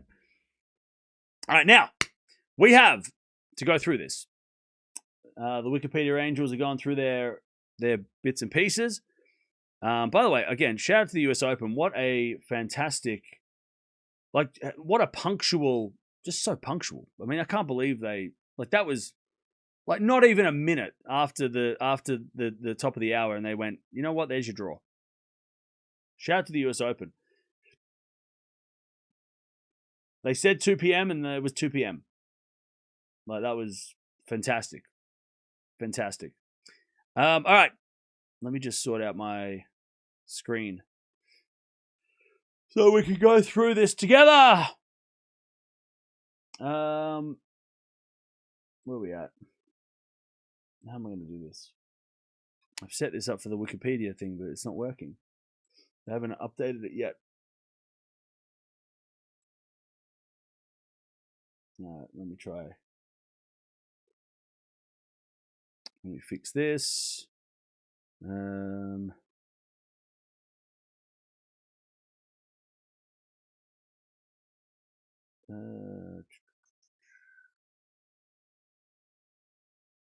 I going to do this? Why is it? Can I make it smaller?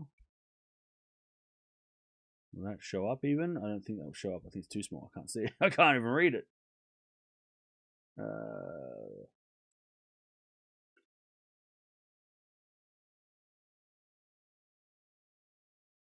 Oh, wait, hang on. There's probably a PDF of it, right?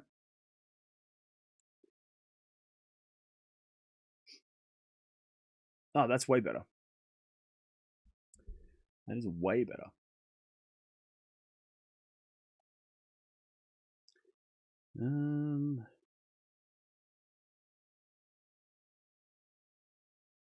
All right. If you're just joining us, Eala's playing a qualifier.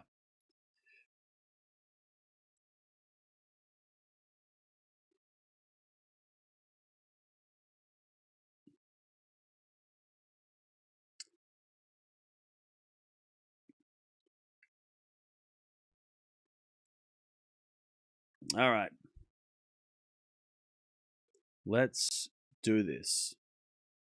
By the way, thank you, Shubham, for the donation. Sorry I missed that. I was yapping.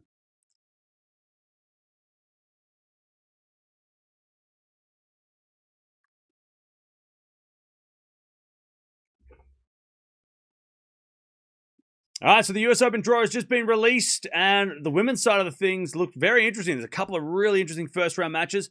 But let's talk about who's not playing, because there's some big names that are not playing as well. All right, so the withdrawal list for the ladies, we have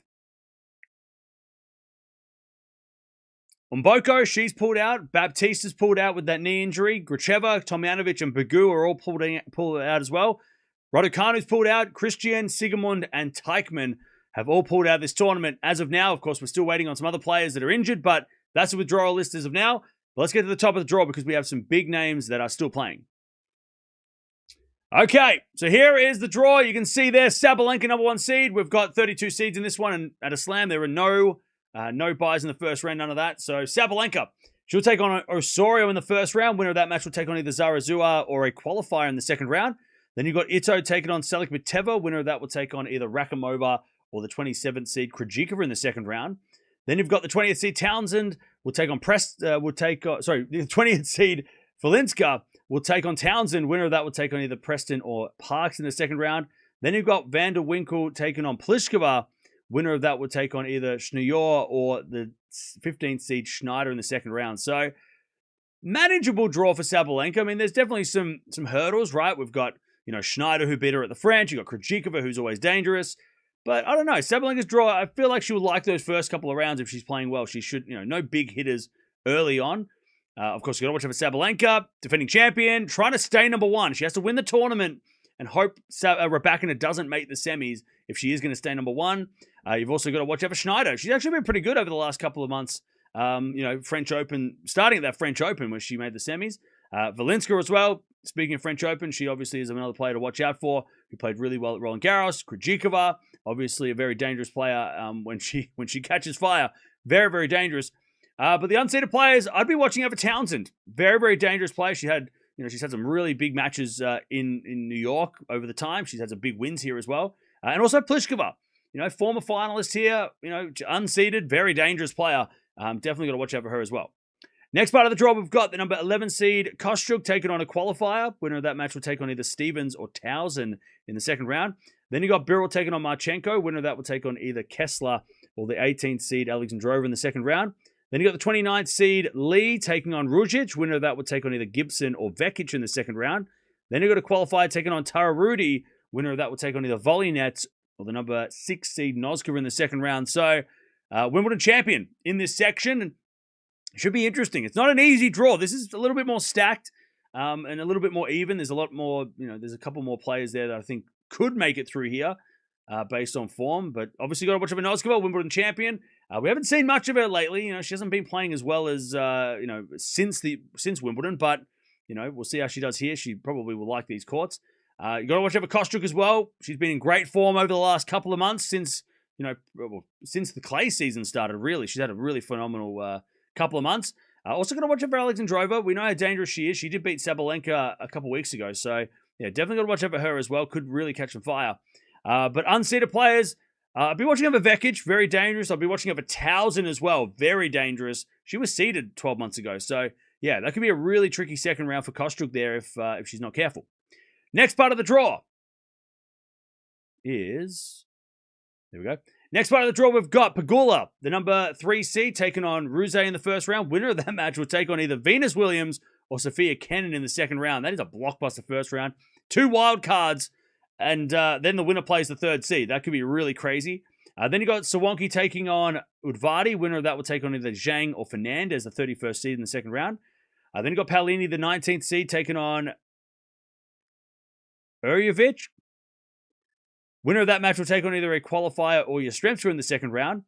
Then you've got Golubic taking on Parry. Winner of that will take on either Grabber or the number 16 seed Castello in the second round. So yeah, crazy first round there for Venus and Kenin. Really, really fun. I'm sure that'll be on center court or one of the big courts going into the first couple of days. But you got to watch over Pegula. She got a legitimate chance of winning this tournament. She made a final here a few years ago. She's been in some good form this American summer as well. Made a couple finals. And if she's the same as Sabalenka, so if she wins the tournament and Rybakina doesn't make the semis, then Pegula's number 1 in the world. So there's 3 players that have that same sort of situation, and she's one of them. So you got to watch out for her. Got to watch out for Castella playing her final Grand Slam of her career. Remember, she's retiring at the end of the year, so got to watch out for her. Got to watch out for Paolini and Fernandez as well. Paolini's been injured lately, so maybe not expecting much from her. But yeah, definitely got to watch out for both of them because we know how good they can be when they're playing well. And then the unseeded players, obviously you got to watch out for Venus and you got to watch out for Kenin as well. The winner of that match, look, Venus hasn't won anything for 12 months, but playing a fellow wild card has got to, she's got to like a chance at least of competing well against Kenin. But I tell you, if Kenin beats Venus and then takes on Pegula, that is not easy for Pegula in the second round. So that could be really fun to see how that one plays out. Next part of the draw, we've got Svitolina, the number 9 seed. She takes on Sierra in the first round. Winner of that will take on either Joint or Samsonova in the second round. Then you got Arango taking on Wong. Winner of that will take on either Blinkova or Kalinskaya in the second round, the 21st seed. Then you've got the 26th seed Navarro taking on Boiseau. Winner of that will take on either a qualifier or McNally in the second round. Then you've got Lee taking on Bolter. Winner of that will take on either Kraus or the number 7 seed Mukova in the second round. Of course, Mukova is just coming off winning the mixed doubles with Menchik in the competition this week. So she's going to be riding high on some confidence. Obviously, got to watch out for her. Wimbledon finalist has played well here before as well. She has had a couple of runs here before. So definitely got to watch out for her. Obviously, got to watch out for Svitolina as well. Has had a phenomenal season. She also didn't do too badly in the mixed doubles with Monfils. So might be having some confidence there. Then you got to watch out for Navarro as well. Super, super dangerous. And Kalinskaya. Both of them could easily go on a run and get through this part of the draw. But the unseeded players, I'll be watching out for Samsonova. Super, super dangerous. And really could be a problem for Svitolina in that second round if they do end up playing. All right, bottom half of the draw, we've got number 5 seed Andreeva. She takes on Chen in the first round. Winner of that will take on either a qualifier or Lease in the second round. Then you got Bartunkova taking on Sharif. Winner of that will take on either Maria or the 30th seed Ostapenko in the second round. Then you've got the number 24 seed Potapova taking on Valentova. Winner of that will take on either a qualifier or Jean in the second round. Then you've got Tagger taking on Korpatch. Winner of that will take on either Kruger or the number 10 seed and defending finalist, Amanda Anisimova in the second round. So this is a pretty stacked draw. This is probably one of the more stacked seeded draws because you got a couple of top 10 players there that could be playing in the fourth round. You got some really dangerous lower seeds with Penko, right? Obviously, got to watch Everon Andreeva, French Open champion. Hasn't done much since then. It feels like it. She hasn't really been able to go on and win more titles since then. Obviously, being on clay for one, and then changing surfaces is always hard. But yeah, got to watch over her. We've got to see how Andreeva does. Also got to watch over Anisimova with the pressure of being, last year's finalist. Let's see how she can deal with that going into this tournament. Then you got to watch over Penko. We all know you always got to watch over Penko. You just never know when Ostapenko's going to go on a run. And even though she hasn't had the greatest season, she could definitely be a problem in that third round for Andreeva, and then maybe even for Anisimova, and just go on one of those runs. But the unseeded players, I'd be watching out for Bartunkova. She definitely is a very scary player. And, against Penko in the second round, and then maybe even, Andreeva in the third round. We did see Bartunkova take out Bencic at the start of the year in Australia to really announce herself. So definitely watching out for her. And also watch out for Tagger, another young player coming through from Austria. Could be really fun to see against Anisimova, potentially on a big stadium court for her for the first time. Next part of the draw, we've got the number 14 seed Jovic. She takes on Freck in the first round. Winner of that match will take on either Lynette or a qualifier in the second round. Then you got Olinikova taking on the wild card Brantmeyer. Winner of that will take on either a qualifier or the 17th seed Eala in the second round. Then you got Balick, the 28th seed, taking on Buksha. Winner of that will take on either Kalinina or a qualifier in the second round. Then you got Kazatkina taking on Badosa. Winner of that match will take on either Sonmez or the number 4 seed Coco Gauff in the second round. A lot of big names in this section. A lot of big names. A lot of young players too. I mean, this is almost like the next gen, even though Coco's a little bit older, but they're all sort of under 22, those seeds. So this is sort of the next gen section. Obviously got to watch over Gauff. She, along with Pegula and Sabalenka, has a chance to be number 1 if she wins the title and Rybakina doesn't make the semis. So she could be number 1 by the end of this. She did just win Cincinnati as well in beating Pegula. So definitely got to watch over Coco. Got to watch over Jovic. It feels like she hasn't really been promoted as like the next American star, because I guess they've got Coco, you've got Anisimova, you've got Pegula, you've got so many Americans that maybe she just gets lost. But yeah, definitely got to watch over her. She could, I'd love to see her play Coco in that fourth round. Obviously got to watch over Eala as well. She's going to have a massive group of fans. She's playing a qualifier, so I don't know, it depends on who the qualifier is, whether or not she gets a big stadium court, but I'm sure the US Open won't make the mistake of putting her on a small court. Also got to watch over Balick. Again, she's been very good over the last couple of weeks. So this is a very, this section, all the seeds are very, very dangerous right now. And then some of the unseeded players, you got to watch over Badosa. If she's healthy, she's dangerous, especially against Gauff in that second round. Could be really, really dangerous. And you've also got to watch out for Sonmez, who is, I don't know if she'll beat Gauff. If she had gotten some other players in the top 10, maybe she'd have a better chance. But yeah, definitely got to watch out for her as well. She's been doing really well this year and having a really good season. Next part of the draw, we've got the number 8 seed Swiatek. She will take on Wong in the first round. Winner of that match will take on either Podoroska or Walter in the second round. Then you've got a qualifier taking on Stearns. Winner of that will take on either Giacomo or the number 25 seed Buksha number 25 seed Buzkova in the second round. Then you've got Keys, the 22nd seed, taking on Korneva. Winner of that match will take on either another qualifier or Bondare in the second round. Then you've got 2 qualifiers going at it.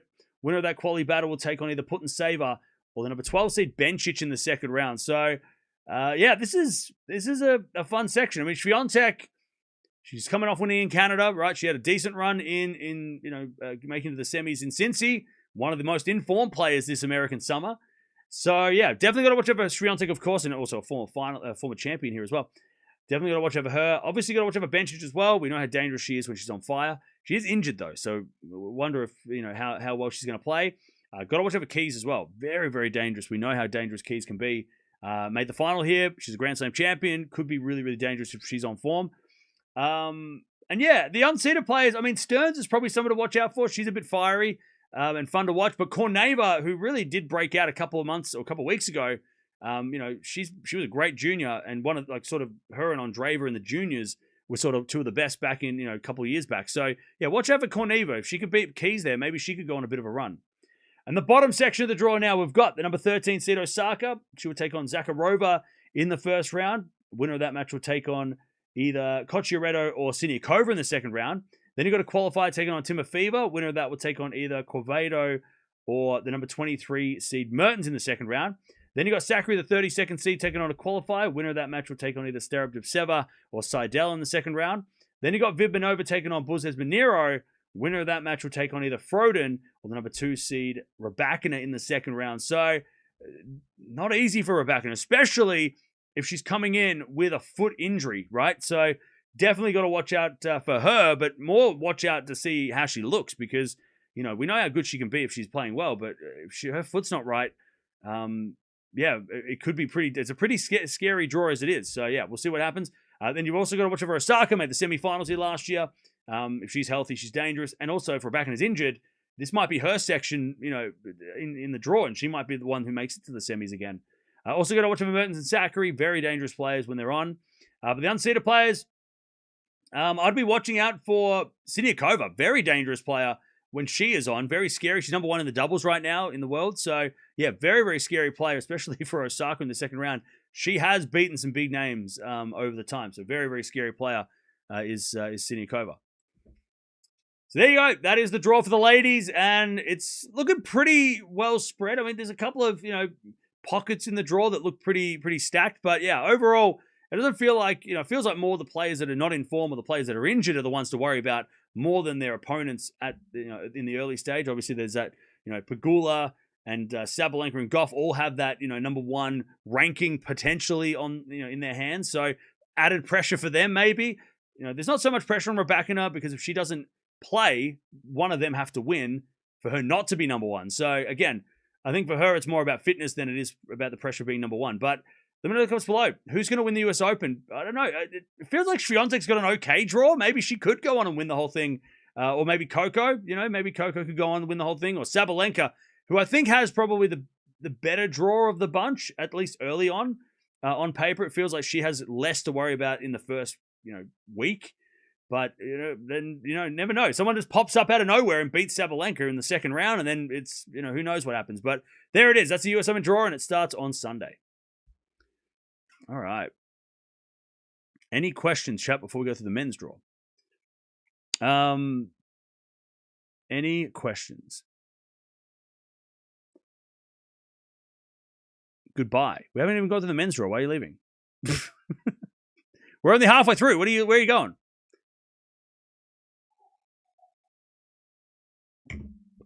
Where are you going? Gauff has a pretty smooth path to the quarters. Yeah. I mean, look, there's definitely... But I always need to put like a little bit of a caveat, right? That, goodbye, where are you going? A little bit of a caveat that's like, everything I say from the first round is on paper. Everything, like, we all know that upsets happen. We all know that, like, some players who we don't expect do well. But I always got to put like a caveat because then people are going to like come in and go, you said this, and then this happened. It's like, yeah, I didn't predict that the second round was going to be Sabalenka losing to some random. Like, nobody can predict that, Says the guy who predicts Coco and Sabalenka final. Sabalenka is not making the final. When did I say that? Are you talking to me or talking to someone in the chat? Someone in the chat, right? This is the first time in the Open era that number 1 seed has never been number 1. Wait, what? So what? Okay, does anyone have questions about the draw?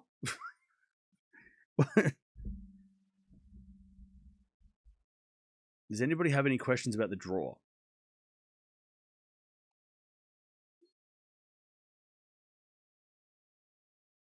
And we'll go through the men's draw in a second. Sabalenka out in the 4th round. You reckon? Carlos canceled practice. That's not good. Oh, by the way, for the Eala fans who are probably going to bed now, but so she's playing a quali, right? And I'll tell you who could be the qualifier that she plays, right? So she could be playing Zheng, which would kind of be fire because that first round in Washington was kind of fun. So you've got who are the players that she could play?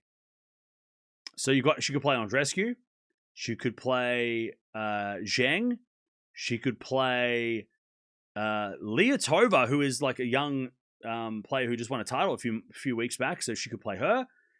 She could take on, and this is like worst case, right? These are like the toughest players in according to like, recent form or even recent years. She could take on Jones or Garland. Both of them could be very tricky. So yeah, those are probably the toughest ones. But yeah, that's who she could be playing. I would love it if she played Zheng. That'd be a great rematch. They played a real fun match over in.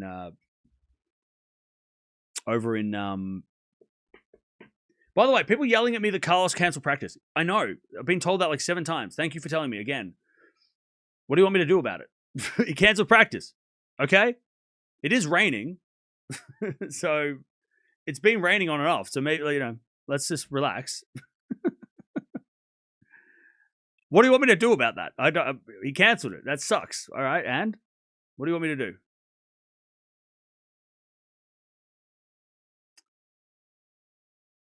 By the way, qualifying is still going on.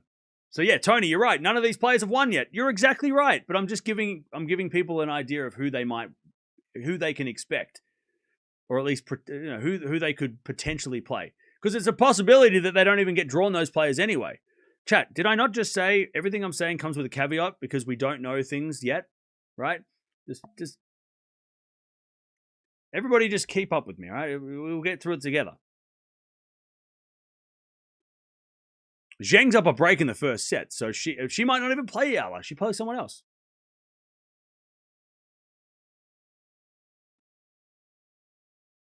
Penko first round exit. Okay. Well, that could happen. That could happen, for sure.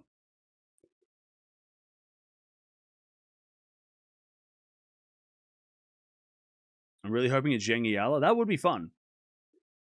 Have Coco and Isabel played before? I think they played once, right? They played once? Do something. It's Carlitos. What do you want me to do? He's not practicing. Okay, and do you want me to call him? I don't have his phone number. Why are you not practicing, Carlos? Everybody wants to know. Oh, wait. I don't know you. What do you want? What do you want me to do about that information? By the way, somebody told me that like an hour ago. It's old news. Did I miss the Ken and Venus rundown? Yes. We went through that. Zheng's looking pretty great. Yeah, she is looking scary. She is looking scary.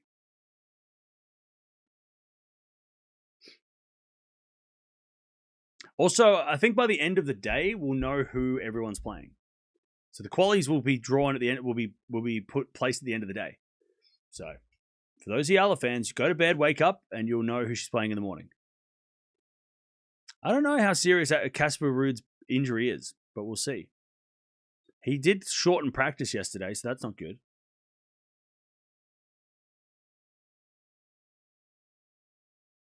So yeah, a little bit concerned for him. Review Djokovic's draw. Yeah, we'll go through that in a second. Why is it round of 64? Why not start at round 128? Well, they do start round 28. Yeah, they do. There's no round of 64 until the second round. Everyone's got to play the first round. Dimitrov is in the main draw. Yep, I saw that too. Swiatek is going to win the whole thing. That'd be fun. Swiatek has no chance. There we go. I say potato, you say potato. Yeah, no one gets a bye in the first round. Everybody's got to play first round.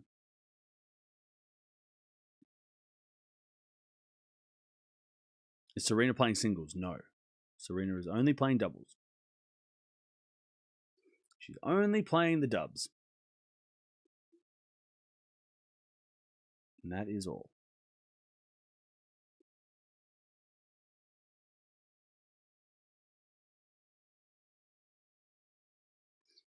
Any big upsets predicted in the first or second rounds? Look, let's be honest. On the women's side, anybody could be upset. How many times this year have we seen players just completely fall off in the first round who we expected to do well, right? People at Wimbledon, people at the... I mean, look at Raducanu. She lost the last 2 slams randomly early. We thought she was making the semis, right? So the answer is Yes. Who, though? I don't know. Anybody could lose to anybody. That's how crazy the WTA is. That is how scary it is. I'll tell you, Alcaraz in the first round, though, that is a tough first round against Safiullin. That is a tough first round. Safiullin is dangerous. If you know, you know. So, yeah, definitely watch out for that first round with Carlos. Not easy. Who's your predicted winner on the women's side? I have no idea. I have to do my bracket and I'll figure it out. I'm going to make a video about it. Do you reckon Ben goes deep? I hope so. Is the draw random? No. Yes. I mean, yes, it is kind of. It's random, but it's not. So the way they draw the unseeded players randomly get placed, right? They randomly get placed, and then they draw names out of a hat for these seeds, but they do it in a specific order so that we don't get the number 1 and 2 seeds playing in the third round. So it's always the number 1 to 8 play the number 24 to or 25 to 32 in the third round. So it's like it's so that they spread the draw out evenly enough. Now, obviously, there could be a really dangerous number 30 seed like Penko that could get a top 10 player. But yeah, it's not random because it's not like anybody can play anybody, right? Full randomness would be Djokovic Alcaraz first round, right? They don't want to have that happen. So they put all the players in, and then they get the seeds and they put them in specific orders as they go. So so that it's as evenly spread out as they can make it. At least for the seeds. So it's random. It's not fixed because someone's coming in saying it's fixed. No, it's random, but also there is like an order to things. They make it so that things are evenly spread amongst the seeds, so that we don't have a number 1 and 2 playing in the third round. It's 1 versus 28 in the third round, right? It's random-ish. Like it's mostly random. But there are like some, like we know that like 1, 2, 3, and 4, like there's a bunch of players that we know are going to be specifically put in a spot. And we know that the number 1 and 2 don't play into the final. We know that the number 3 and 4 are kind of moved between, like, are not going to play the number 1 and 2 into the semis. So we already know that like who's not going to play each other early on. But so it's random, but it's not like we just like throw everybody into the draw randomly. Like it's not 100% random. Yeah, fixed doesn't feel like the right word because I feel like the word fixed is used in a bad way, but it is like organized in a certain way so that, we don't get, organized randomly. Yeah, that's probably the best way to say it. All right, now let's go to the men's draw because men's draw is, I don't know. I feel like it's really hard to predict. All right, so we've just gone through the ladies' draw, and now we're going to go through the men's draw, which is kind of wide open. It feels like that, there's a couple of players that we know can win slams. We've seen them win slams, but there are also, some players that are, not playing well right now or not played right now. But let's go see who's not playing at all because there's some big names that are pulled out. All right, so let's have a look at the withdrawal list. We start with Korda. He's pulled out. Nava's pulled out. Fokina, Quinn, and Diallo have all pulled out. Jannik Sinner, last year's finalist and world number 1, he's pulled out. Draper's pulled out. Rune's pulled out. And Fonseca has also been the latest player to withdraw due to an abdominal strain. So that's unfortunate for us because he was been playing really, really well at times this year. But let's have a look at what happens. Let's have a look at what the draw looks like because it's looking pretty interesting.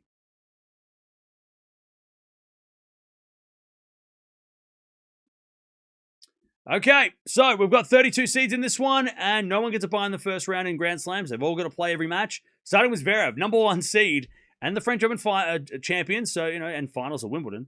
He plays Sonigo in the first round. That is a very dangerous first round. Winner of that match will take on either Alice or Diaz Acosta in the second round. Then you've got a qualifier taking on Poprin. Winner of that match will take on either Hanfman or the 25th seed Tabilo in the second round. Then you've got the 21st seed Dardery taking on a qualifier. Winner of that match will take on either another qualifier or Roya in the second round. Then you've got Sweeney taking on Mute. Winner of that match will take on either Ferry or Musetti, the 13th seed in the second round. So, yeah, like I said, tough. There's some tough players for Zverev there. That is not an easy walkthrough. To the fourth round or the quarters. But you go watch over Zverev, number 1 seed, has a chance of closing the gap with Sinner. But more importantly, for number 1, but more importantly, could win 2 slams in a season. I mean, he's a legitimate chance of winning 2 Grand Slams this year and adding to his French Open that he won a couple months back. So obviously got to watch over him. Got to watch over Musetti, coming back from injury, but very tough first round against Ferry. So we'll see how Musetti looks. Also got to watch out for Tabilo. He can be very, very dangerous on all surfaces with his serve. But the unseeded players, I've been watching over Sonigo in that first round against Zverev. He is not an easy player to play. He's a very awkward customer. Definitely got to watch out for him, and obviously got to watch out for Ferry, who is coming off that Wimbledon semi-final as a wild card. Just missed out on the seeds here, but yeah, he's got to play Musetti. Very fun first round. Let's see if he can continue his form. Next part of the draw, we've got the number 12 seed Hoda taking on Kokkinakis in the first round. That's a fire matchup. Winner of that will take on either Marijan or Zheng in the second round. Then you got Schweider taking on Altmaier. Winner of that match will take on either Manuel Cerundolo or the 19th seed Ruud in the second round. Then you got the 31st seed Bergs taking on Tabiner. Winner of that will take on either De Jong or a qualifier in the second round. Then you got Choinski taking on Van der Zandschulp.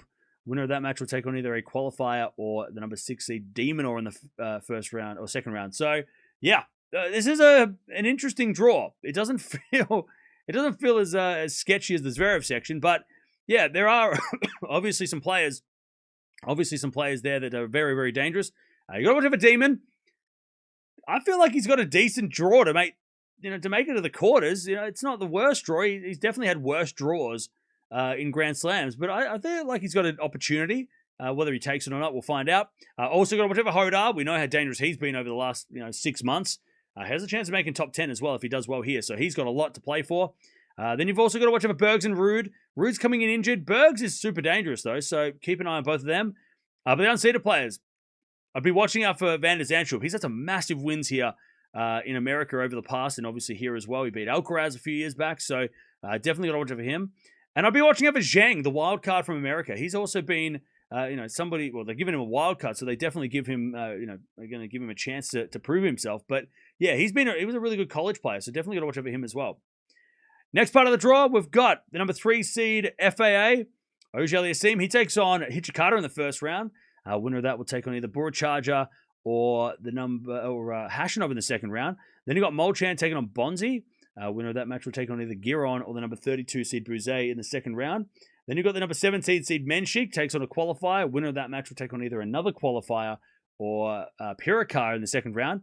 Then you got Viejo taking on Monfils. Winner of that will take on either Borges or the number 14 seed Tien in the second round. So, yeah, this is an interesting section. I feel like Felix has an interesting draw. Being the third seed, it always feels like, we always question how did he get there, but he did make the semis here last year, so that's how he got here, right? That's how he's ranked so high. A lot of points to defend, though, but we'll keep an eye on Felix, see how he does as the number 3 seed. Very, very sketchy, can be a burden, right, being a top seed. Also got to watch out Menchik coming off that run in the mixed doubles. He's got to be high on confidence there. Also Tien as well. Got to watch out for him. An opportunity for him to go on a bit of a run at home. And the unseeded player, it's really weird to see Hashanov unseeded. I think he's such a dangerous player.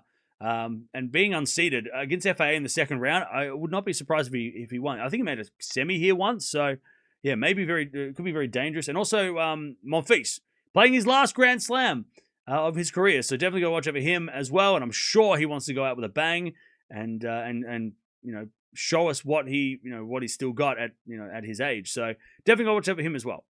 Next part of the draw, we've got the number 9 seed Fritz taking on Blanche in the first round. Winner of that will take on either Bellucci or a qualifier in the second round. Then you got Ugo Carabelli taking on Struff. Winner of that will take on either Misalic or Cerundolo, the 24th seed in the second round. Then you got the 28th seed Blocks taking on a qualifier. Winner of that will take on either Shang or Trangiletti in the second round. Then you got 2 qualifiers going at it. Winner of that quali battle will take on either Comasagna or the number 5 seed Caboli in the second round. So, again, there's a lot of opportunity. It feels like so many of these players, without Sinner and Alcaraz down the bottom half, and even Djokovic is down the bottom half. So many of these names here and so many of the seeds have an opportunity to make it to the semis, right? It feels wide open. at the top half of the draw. Obviously, got to watch out for Kaboli. He just made the final of the mixed doubles back last week or this week with Bencic, so he's got to have a little bit of confidence there, and obviously made the final of the French. So got to watch out for him. Also got to watch out for Fritz. Big opportunity for all the Americans to break the drought that spans 23 years since Roddick was the last man to win a Grand Slam. So yeah, he's got an opportunity. He's made a final here before too, and he can beat Zverev. We know that. So keep an eye on Fritz. Also be keeping out an eye on Cerundolo and blocks as well. They are very dangerous as well.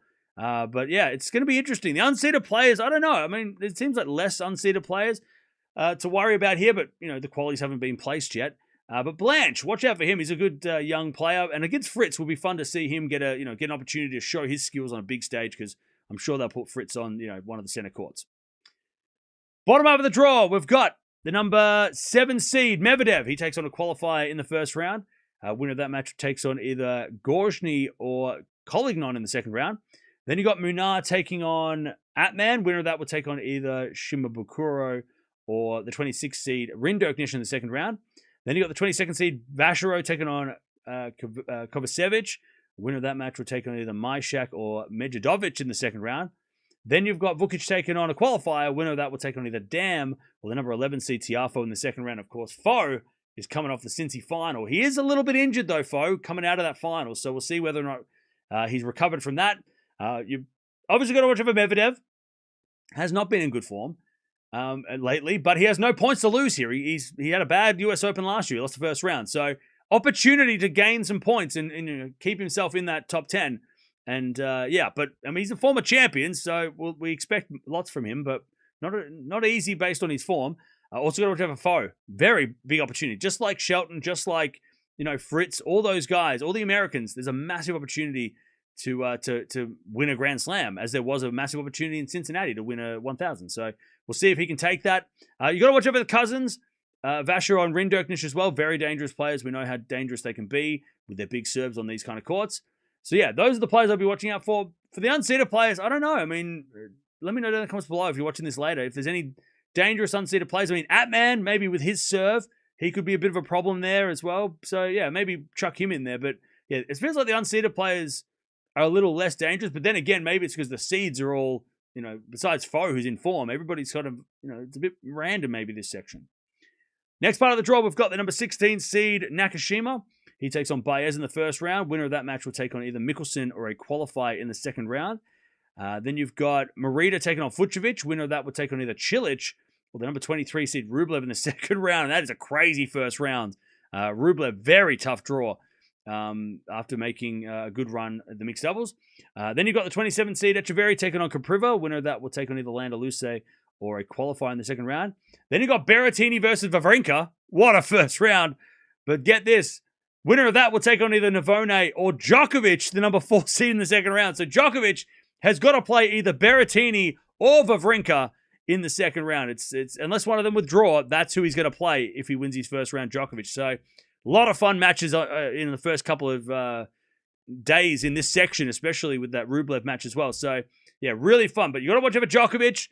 He's not coming in with the greatest form, but we do know that at Grand Slams, he doesn't need form. He can come in and make the semis or the final without playing any matches or even winning any matches. So definitely got to watch for Djokovic. Nole at Slams is different. Got to watch for Nakashima. Very, very good form over the last couple of weeks on the hard courts. And I would love to see him play Djokovic. I think that'd be a great matchup right now with Nakashima's form. You got to watch over Rublev as well. He's not been in the greatest form, but maybe after having a great fun time playing the mixed doubles, he might be, energized for it, but he's got a very tough first round. The unseeded players, though, this feels like the most stacked unseeded part of the draw. You've got to watch for Mickelson, very dangerous young American. You've got to watch for Morita, very dangerous young Spaniard. Cilic, you got to watch out for, former champion. Berrettini, Wawrinka, also you got to watch out for them, right? Wawrinka's last slam, Berrettini, always dangerous. Feels like very dangerous unseeded players in this section of the draw, but Nakashima and Djokovic, they're probably expected to make it through. But yeah, it is not going to be an easy road. All right, next part of the draw now, we've got the number 8 seed Shelton. He takes on Griekspoor in the first round. Winner of that match takes on either Dzumhur or Hurkacz in the second round. Then you've got Kecmanovic taking on Shapovalov. Winner of that will take on either Van Asch or the number 29 seed Norrie in the second round. Then you got the 18th seed Lehechka taking on Carreño Busta. Winner of that match will take on either a qualifier or Mahatch in the second round. Then you got a qualifier taking on Kennedy.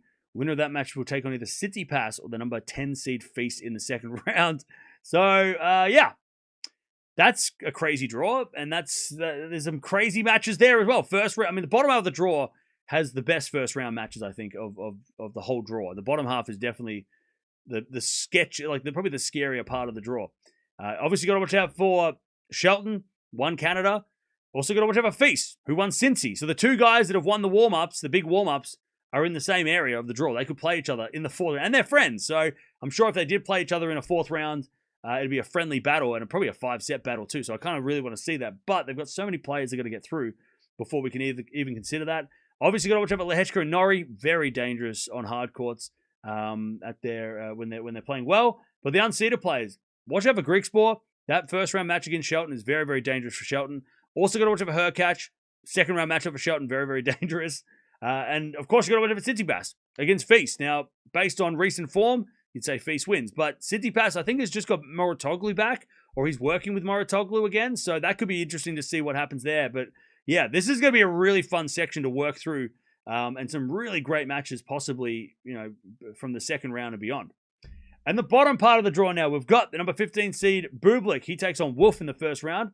Winner of that will take on either Taranti or Mannarino in the second round. Then you got Prismic taking on Shevchenko. Winner of that will take on either a qualifier or the 20th seed Paul in the second round. Then you got the 30th seed Analdi taking on Duckworth. Winner of that will take on either Wu or Walton in the second round. Then you got Farrier taking on Brooksby. Winner of that match will take on either Safiullin or the number 2 seed and defending champion Carlos Alcaraz in the second round. And without Alcaraz playing any tennis for 4 months, or at least any singles for 4 months, that is not an easy draw. That could be a tricky draw, unless he comes back 100% and he plays the way he played before he got injured. But yeah, there are some tough matches there potentially. Obviously, got to watch about Alcaraz. We'll see what he looks like, how he plays after 4 months off. We saw him in mixed doubles this week. He looked okay, but definitely some rust there as well. So definitely got to watch out for him. You definitely got to watch out for Bublik as well. We haven't seen Bublik forever, it feels like. So yeah, we know how good Bublik is when he's on. Definitely got to watch out for him. Watch out for Tommy Paul as well. Potentially fourth round against Alcaraz. He has pushed Alcaraz many times. He's beaten him a few, but he's pushed him in a lot of matches. So definitely got to watch out for him as well. Unseeded players though. Got to watch out for Taranti. He had a very good week in Cincinnati. And yeah, not an easy player there for anybody, including Alcaraz, right? Very dangerous player. And I'd also be watching out for Safiullin in that first round, because Safiullin, he can roll some heads, and he will be loving the fact that he gets to play Alcaraz and really could push Alcaraz in that first round. Don't be surprised if Safiullin takes a couple of sets off him. I mean, that could be really, really dangerous for Alcaraz in that first round back, or first match back. But there it is. That is the draw for the men. And yeah, I don't know who's going to win. I mean, the draw doesn't really help. Zverev's draw is not terrible, but it's also not easy. Alcaraz, we just don't know what to expect from him. Djokovic, we don't know what to expect from him, but we have high expectations on all of them. Or is it going to be somebody else, one of the Americans? They've got an opportunity to possibly win a slam and break the drought of first player since Roddick to win a Grand Slam back in 2003. So yeah, let me know in the comments below. Who do you think is going to win this tournament? Because I don't know. I don't know. I mean, I have to wait and see the first round of Alcaraz before I can probably make a real decision. But there it is. That's the draw for the men, and it starts on Sunday. All right, chat. Questions. Do we have any questions? We have any questions? Ask Rublev what can happen when facing Safiullin. I mean, yeah, Safiullin is so dangerous. But if Alcaraz beats Safiullin in straight sets without breaking a sweat, he's the favorite. Because if he can get through that test, past that test with flying colors, Carlos should be okay. It does depend on how he pulls up after that match, but if he can get through Safiullin easily, right? Because I'm expecting that to be 4 sets, right? I'm thinking that Safiullin gets a set. He's good enough to get a set, but we'll see. Who got the tough draw for the ladies? Again, I think it's pretty even. I don't know if there's any real, I don't think anybody has got a bad draw, right? I think it's pretty evenly spread. By the way, chat, we're almost at 500 likes. Appreciate that. Djokovic is the favorite? Nah, I don't think he is. Alcaraz is the favorite. Safiullin almost shocked Djokovic at Wimbledon, right? He did push Djokovic, didn't he? A slightly rusty Sinner got through Safiullin at Wimbledon first round. It was Wimbledon. It was Sinner, was it? Okay.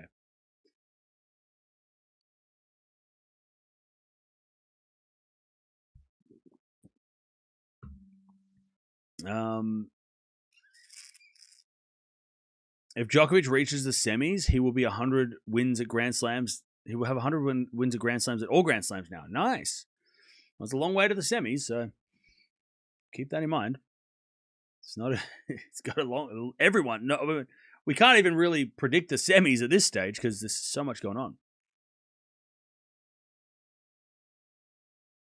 Stat quarters: Jovic versus Coco. Eala Jovic versus Coco versus Andreeva and Islamova. Yeah, it's some crazy collisions. Swiatek got an easy draw into the quarters. Sabalenka got a tough first round. Gauff might lose early. Raducanu withdraw in the third round. My prediction. Okay.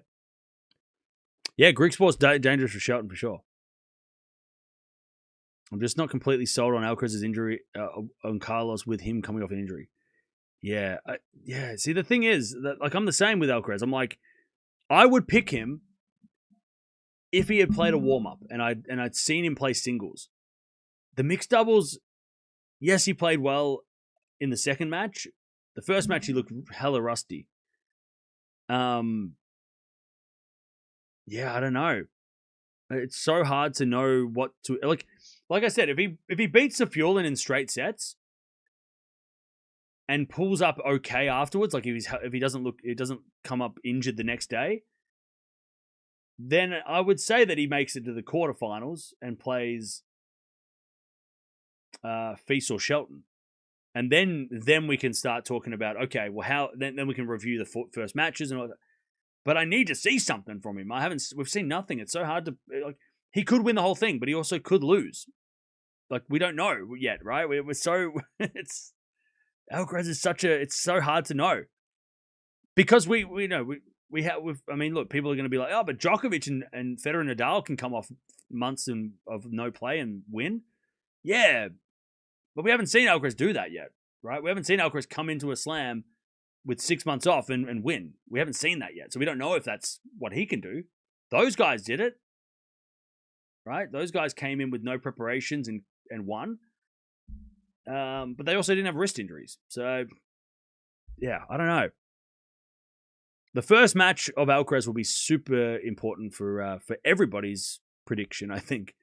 I think he wins against Safiullin. I don't think he loses, but if he beats Safiullin, how he beats Safiullin will determine for me what my expectations of him in the tournament. If he beats Safiullin in 5, I'm going to go, well, shit. He might make the quarterfinals is good for him, but if he beats Safiullin in straights, then maybe it's like okay. Then maybe he could, it could go on a bit of a run. We also don't know if he's even going to play. Let's be honest. Him and Raducanu are definitely on the on the watch list, right? Fritz has a cakewalk, and Caboli the same. Yeah, but the problem with those guys though is that like they have a cakewalk, but because this draw is so open, it's like everyone's going to be playing, like everyone's going to be in their head. You know what I mean? So like anybody who's got an easy draw in the men's side also has to think I can win this, and that is a lot of pressure. So I don't know. I feel like having an easy draw might be a burden because then you're like, oh shit, I could win this thing. That's like you know what I mean? Cakewalks are dangerous mentally for some of these guys, right? Like mentally, these guys have got to get through that. Like I mean, look at Zverev at the French, right? That the second he was the favorite, we thought, oh no, that's not good. And I think that of everybody in the draw, right? I think anybody with an easy draw has got just as tough a draw as anybody else because the easy draw is not easy mentally. There's not like that's the thing. There's no sure thing in this draw on the men's side. Like everybody, we could have a carnage first round and so many players lose. We're gonna have I think we will have unseeded quarterfinalists here. I think there's a chance we do have unseeded quarterfinalists on the men's side. If Shelton gets through his draw, he'll be one of the favorites. Oh yeah, I think he already is. I'm not sure exactly what the situation. I think it's Alcaraz 1, Zverev 2, Djokovic 3, and then maybe Shelton. Feast has probably gotten some love over the last couple of days too. Let me have a look. Yeah, so Alcaraz 1, Zverev 2, Djokovic 3, Hodar and Fritz 4, and then Feast and Shelton. And I think that's about right. I think that's right. I think, the 3 Grand Slam champions are the top 3 favorites. And then you've got Hodar, Fritz, Feast, and Shelton after that. Yeah, that sounds about right. Menchik's a bit further down. I don't know. What's Menchik looking like in the draw? Where is he at? Menchik. He's got Tien, who's injured. He could beat Tien. He's got Kaboli and Fritz. He's in that section. I'll tell you, Menchik semis. Menchik's got a semi-final if he wants it. If he can get through Pirikar in the second round. I mean, Tien had the elbow problem, but we'll see how he looks. Fritz and Kaboli have to play each other to play Menchik in the quarters, maybe. Oh, sorry, in the 4th round. And then that top half of the draw, I feel, is so open. Bottom half of the draw is super stacked. Top half is open. Anybody could win. Oh, and then he's got FAA in... Hang on. What am I reading? Oh, sorry. No. He's got FAA. My bad. I'm looking at the wrong part. So he's got Tien in the 3rd round. Winner plays Felix. And FAA is not a sure thing either. So FAA, Menchik, winner plays Fritz or Kaboli. Sorry, I looked at the wrong section. So yeah. I still like that draw, though. I still like that draw. Hashanov versus Felix 2nd round. Hashanov could win. Maybe. And then, Menchik makes the semis. That could possibly happen. I don't think anybody at the top half, besides Zverev, I don't think anyone in the top half of the draw is, guaranteed.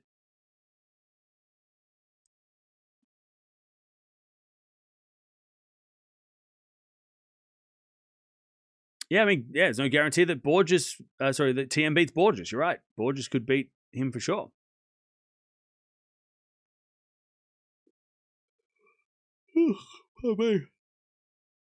I just noticed Ferry Musetti 1st round. Yep. That's a thing. FAA is unpredictable these days, and he has Hashanov. Yeah, Hashanov's unseeded is so scary. Ferry Musetti 1st round. Yep. Raducanu never played US Open 100% healthy in her career. Yeah, she's never really played well here. And she's always, coming in with some sort of, with something, Let me have a look at Hashanov, Aliassime head-to-head. Because there might, if he's up, if FAA's won all the matches, then it's like, maybe it's not a big head-to-head. Ooh, no, it's 2-2. And Hashanov won their last match last year. So 2-2 in the head-to-head. That's okay. So that is a tough second round if it happens. That's a pretty tough one. That is a tricky second round. Shelton is in Carlos's quarter, so he will only get through if Carlos withdraws. That's not true. Shelton also could lose. Shelton could definitely lose to anybody before that Alcaraz match. Yeah, cakewalk is an easy draw. That's what cakewalk means. By the way, Joe, we've got about 6 hours until we watch this this thing later. Raducanu isn't fully recovered. No, she's not. She is not 100%. She's coming in with question marks. Somehow men's draw feels like a 500 without Sinner. Also, just Alcaraz landing off a long injury. Yeah, it definitely doesn't feel...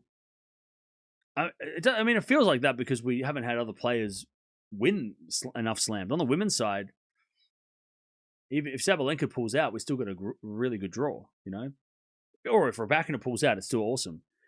But we talk about this all the time, that on the men's side, they're very dependent on 3-4 players, and if they're not there, then It doesn't feel like a Grand Slam, or it doesn't feel like a big tournament. But that's why this is a great opportunity, just like Cincinnati was, right? Feast winning Cincy, Shelton winning Canada. Like these are the tournaments that the young guys have got to win to then put themselves, and this tournament's going to be the same, right? Who's going to make the quarters, right? They're open. It's open for everybody. Are the young guys going to take over this tournament like they did at the French? They took their chances there. Or is it going to be the older guys, right? Is it the Medvedevs and Tiafos, the established generation going to take over? I think at this stage in the year, I'd be probably backing the guys that have been there, done that. Whereas at the French Open, all the young guys winning, it's still relatively early in the year, right? Whereas at this stage of the year, when everybody's sore, maybe it does come down to those like hardened players, right? Maybe it does come down to Zverev and Medvedev and Fritz, if they're healthy, right? Because they're better. They've done this before, right? They've played 9 months and then a Grand Slam. Whereas some of the young guys, as we see with Fonseca, right? He pulled out.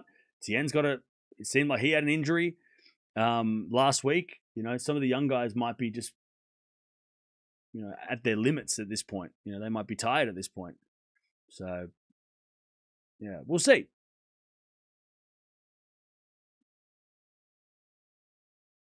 Rain happening in qualies. Okay, well, we're not going to know who's playing Eala, which is everybody. I mean, chat. I know you're all wondering.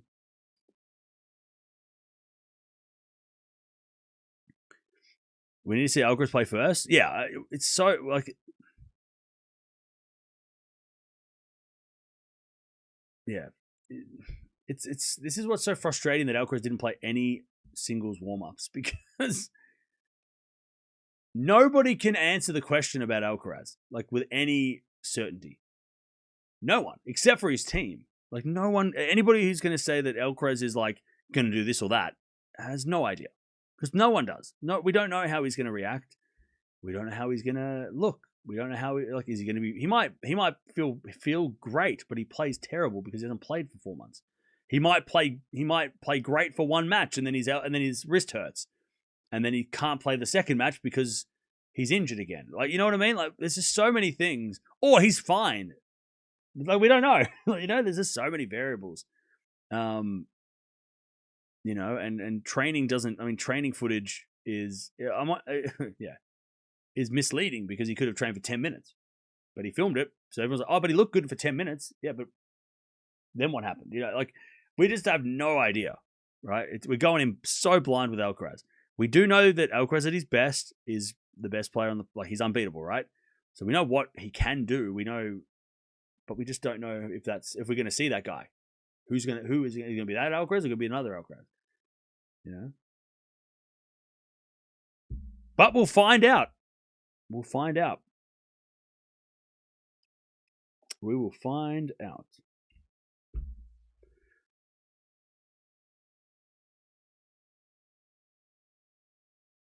Not glad Sinner is injured, but glad it's wide open. Yeah, I mean, it'd be great to have a different champion.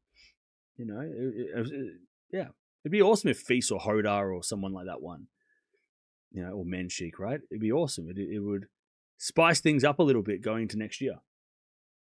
It'd be kind of cool if we had 4 different champions this year too. On the men's side, I don't think that's happened in decades. When was the last time we had 4 different Grand Slam champions? I don't think we've ever had that. Recently, like 2015, 2014, maybe 2014, like Cilic, Wawrinka, Nadal, or Djokovic, right, or whoever. Did Murray? Yeah, Murray. I don't remember. Probably 2014, right? Because that's when Cilic won, and he was random at the time, and Stan, right? So it's got to be. Who won the French and Wimbledon that year? It was Djokovic won the Wimbledon, because I remember I was in Vegas when that happened. And then Nadal won the French, right? 2014. So yeah. So that would be. But then what about before that? Who? And then it was like 10 years. It was every 10 years we have this, right? Every 12 years we have 4 different champions on the men's side. We have to wait another 12 years.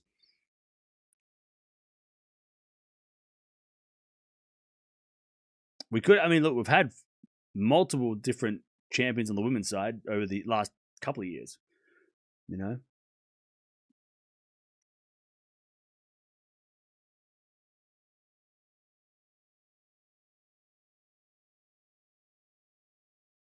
2013 was Big Three Murray. Oh, was it? Okay.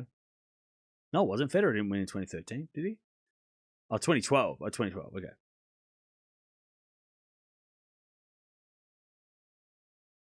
Just filled out my men's draw. Somehow I have Alcaraz playing 4 Americans. Okay.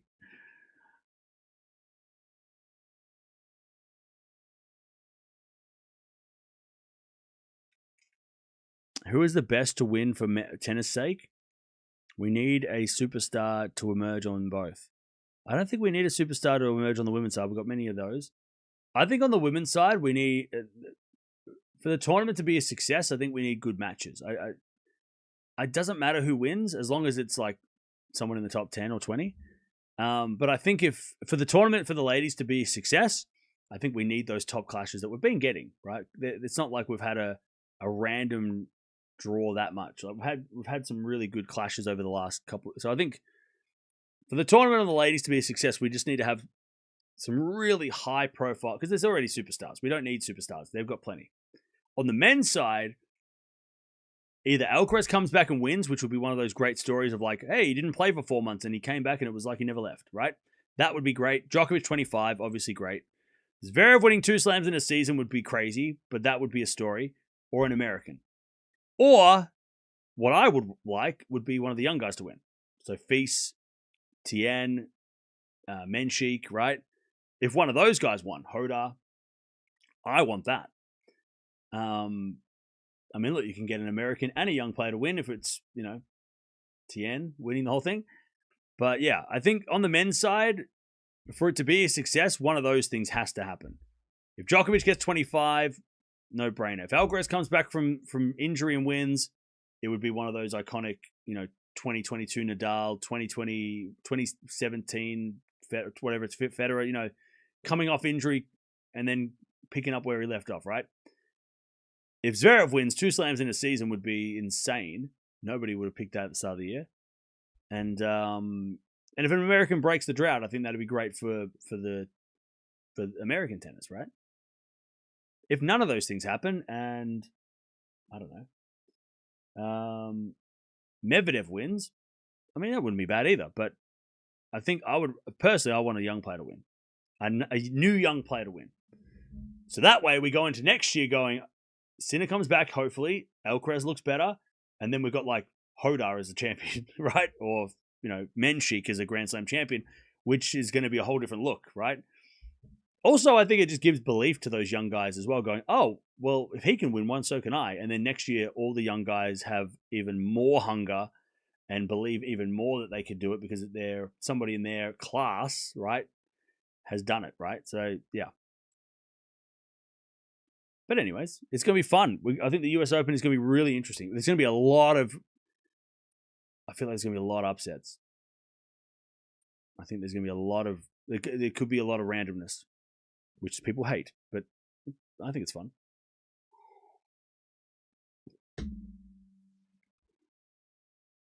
Wouldn't mind if Hodar won. Yeah, that'd be fun.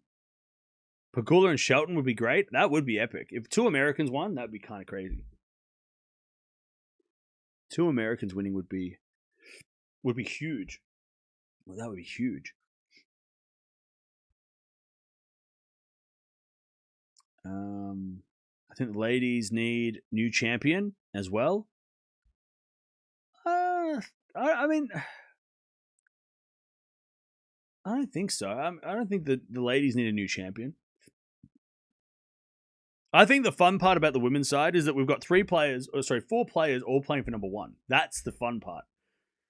I think that's where it gets really interesting. For me, I just want to see top 10 clashes, right? I want to see. Let me have a look. I want to see. I want to see Gauff versus Jovic 4th round, right? I want to see that match, right? I don't care who wins. I just want to see that match. I want to see, Andreeva Gauff in a quarterfinal. Like, why not, right? Let's get those big matches. Swiatek Raducanu. I don't think we'll get that, but yeah, I want to see those big clashes. I don't really care who wins the whole thing, as long as we get good matches along the way.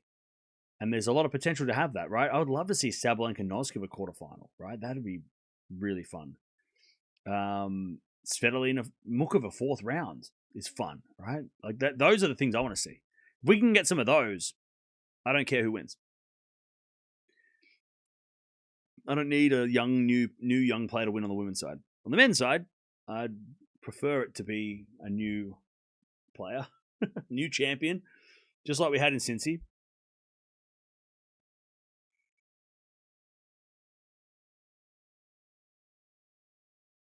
Jovic would be an amazing champ. That would be fun too. It would. That would be a lot of fun. Rebecca needs to stay at least 2 rounds. Why? I think Svitolina has a great chance to win. Oh, yeah. I mean, Pegula, Svitolina, right? If we're talking new champions, Anisimova,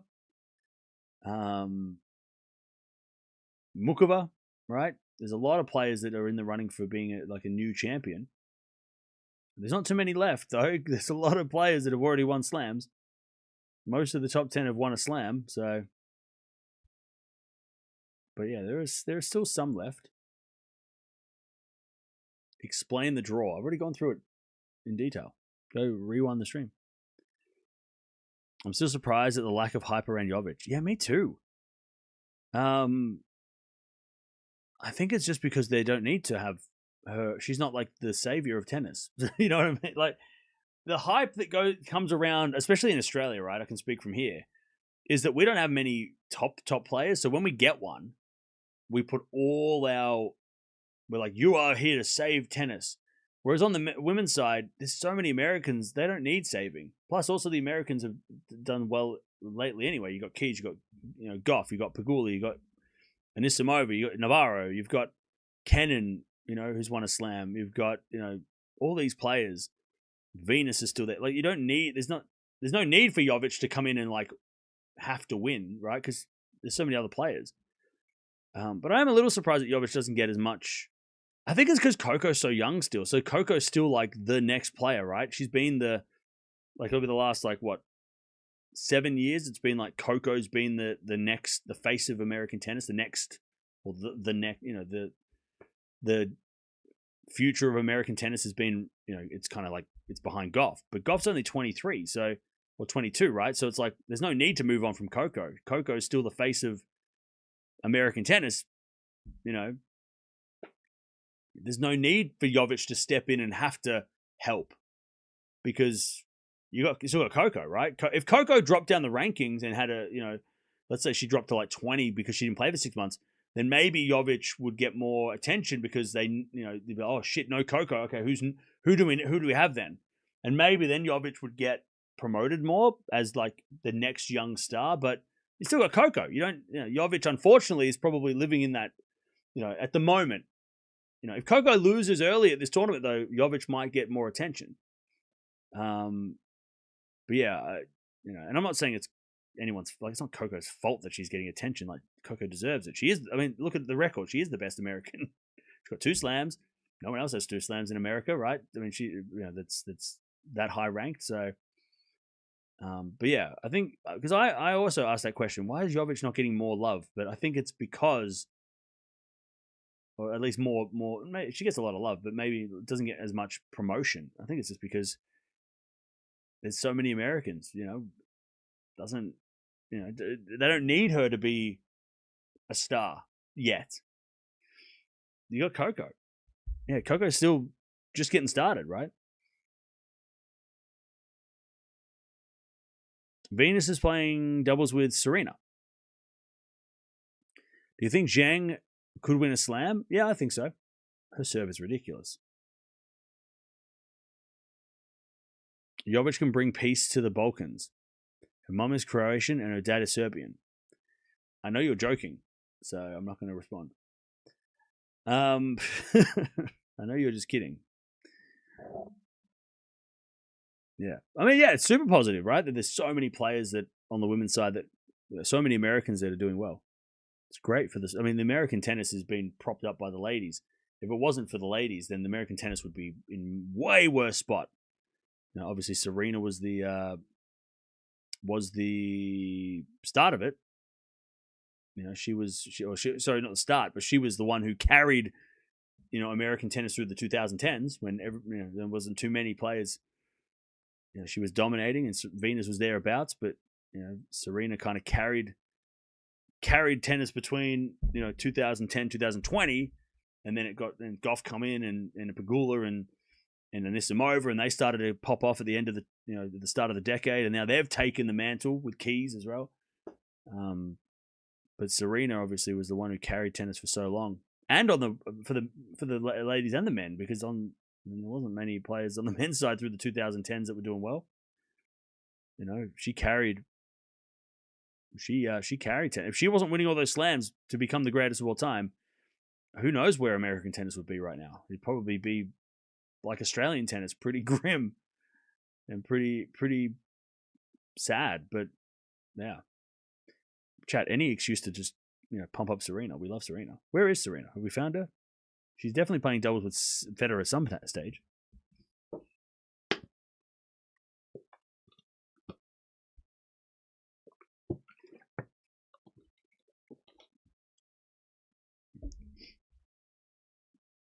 All right. Well, Coco's a future number one. Chat, what did I say in Cincy? Who remembers what I said in Cincy? Who remembers what I said in Cincy, chat? Who was listening? Who paid attention in Cincy in the final? What did I say? I want to see if anybody listened. What did I say in Cincinnati?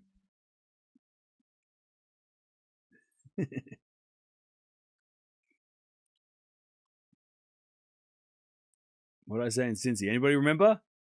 Who remembers? I want to see if anybody listens to this garbage. What did I say in Cincinnati in the final of Cincy? What did I say?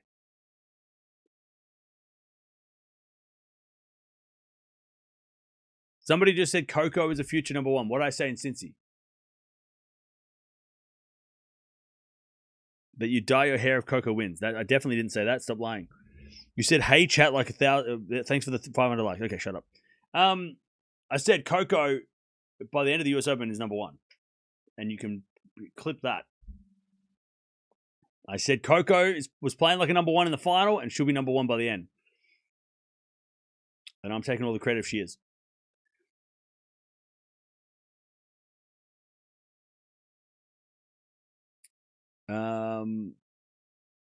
Coco's improved her serve. Yeah.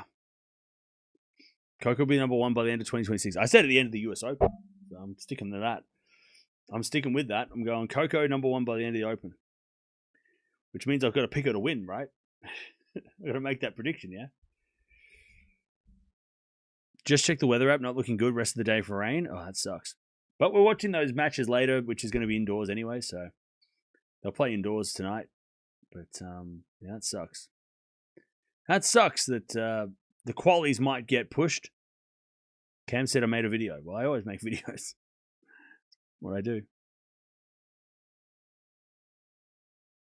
Draws always fixed. Berrettini, Wawrinka first round. What the odds? Yeah. You know what, Lewis? They did that because they want to spite you. They went, you know what? We're going to make this draw so Lewis really gets pissed off. And it worked. Like, we're going to put Berrettini and Wawrinka together because we want Lewis to complain. Yeah. And they're all like, yeah, let's get Lewis again. Yeah. Because they definitely care about the fans. And they definitely do that on purpose. Yeah. And then we'll make him play Djokovic. Yeah. Yeah. Yeah. Let's make him play Djokovic after that. Yeah. Yeah. We'll do it in spite of Lewis. Yeah. Yeah. Yeah. That's what we'll do. Yeah. Let's see how Lewis likes that one. That's what they were thinking when they put the draw together. Yeah. You're onto it. And they worked. I mean, they got you. And we feel bad for you.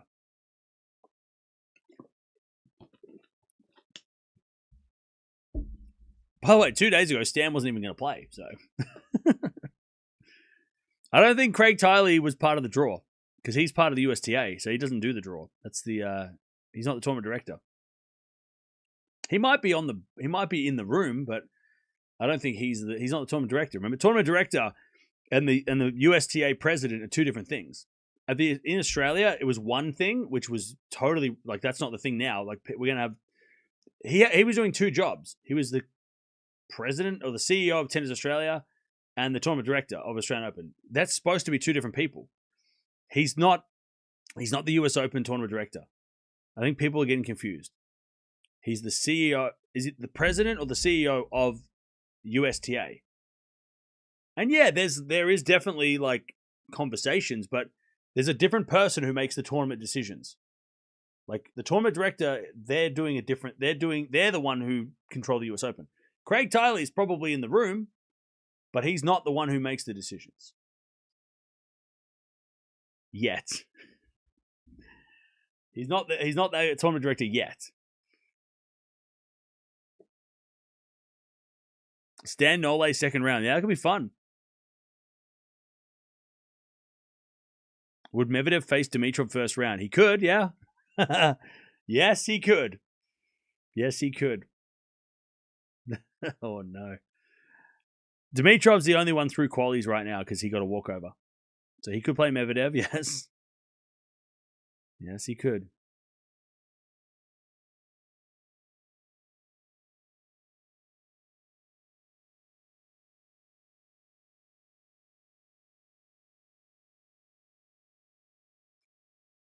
Where can I watch Raducanu's practice session? I don't know. It was on the US Open website, so it's probably not there anymore.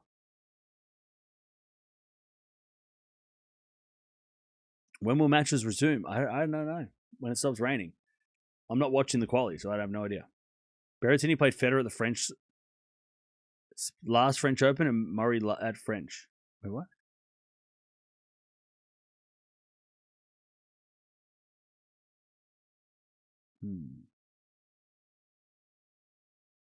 Anyway, any more questions, chat? Before I go off and make you all some videos. And then we're going to come back in like 5 hours to watch the stars of the Open, which will actually be really fun. I don't know if it's one set a piece or if they're all going to play multiple sets. I don't know, but we'll watch it and we'll see what happens. I could see Navone frustrating Nole for sure. He could, yeah. What game are you most excited for in the Open? In the first round? My favorite first round match. I mean, Alcaraz Safiullin. I'm probably most keen on watching that. Just because I know Safiullin can be dangerous and I want to see what Alcaraz looks like. I've missed him as much as everybody else has. Like I miss Alcaraz. I want to watch some Alcaraz brilliance. So yeah, I think my most anticipated match would be that one. I'm excited for that one. There's a lot of good clashes, but I think the Alcaraz Safiullin match is the most. There's so many questions to be answered in that one, right?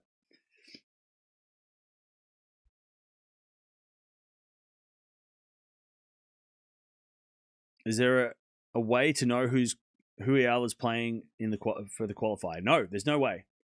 I mean, you can narrow it down to like 30 players, but there's no way of knowing which one of it's going to be. I can tell you who it could be out of the many players that are on the list. So it could be ready. It could be Brandstein, Montgomery, Havlikova, Habino, Jones, Garland, Semenistaya, Hunter, Bandecchi, Rus, Watson, Dart, Iachenko, Garcia, Kaliva, Voldmanova, Some of these names are really tough. Stefanini, Pereira, Zedenshek, Andrescu, Knutson, or Knutson, I should say. Gorgodze, Ristich, Sakatsumi, Stoyana, Yu, Zheng, Predankina. God, what are these names? These names are Leotova, Kubka, Kovermans, or Bogvadze. So take a pick. It could be any of them. We don't know. No, it could be any of them. Apologies for the names. I butchered all of them, but it's fine. Yeah, so pick a name. It could be any of them. Like, there's a lot of different players. I mean, look, I would kind of love to see her play Zheng because that was such a fun match. I know Eala fans are like, hell no, let's play some random. But personally, I'd want to see her play. I'd want to see her play Zheng again because they had such a fun match a couple weeks ago. Where's Smith? Yeah, where the hell's Smith? Easiest name on that list was Hunter.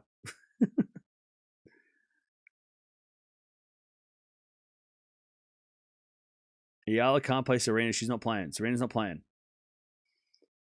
It's raining hard now. Okay, yeah. So qualies is going to be postponed. So we might not know who Eala's playing until tomorrow. Like, you know, it might be a long way off.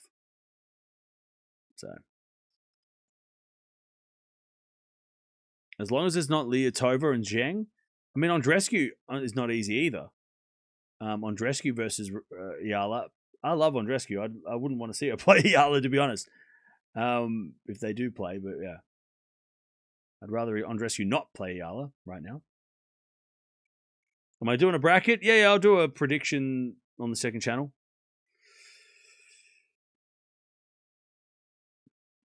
No, they don't do a draw for this. I mean, there is a draw for the qualies. Yeah. There's a draw for the qualies, but they don't do a draw to like place the qualies. They just randomly just go, hey, there it is. There's never like an official ceremony for the qualies. No. But there's a qualified draw, but they don't do a ceremony to place the qualies. They'll just randomly update it when they finish.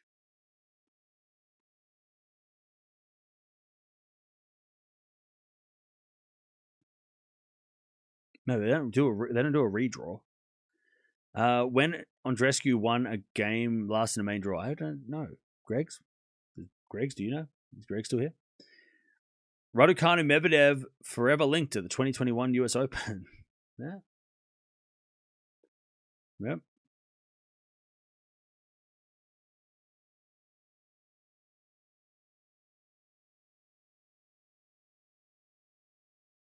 This draw ceremony seems to be very long. Yeah, I mean, because we started an hour before it started, or half an hour before it started, and then we're just shooting the shit.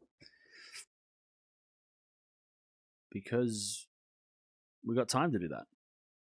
Andrescu Eala would be fun vibes. Yeah, be intense. They're very intense.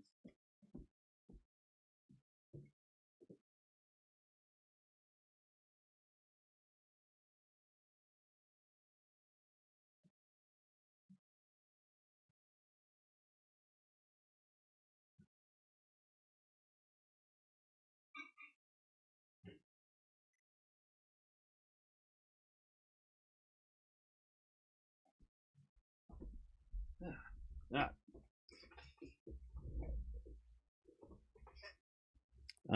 Not sure what's wrong with Raducanu. She got an ankle injury, so that's what's wrong. This is more of a draw reveal than a ceremony. No. This is a ceremony. They revealed the draw, but we did the ceremony. That's what this is. We did the ceremony.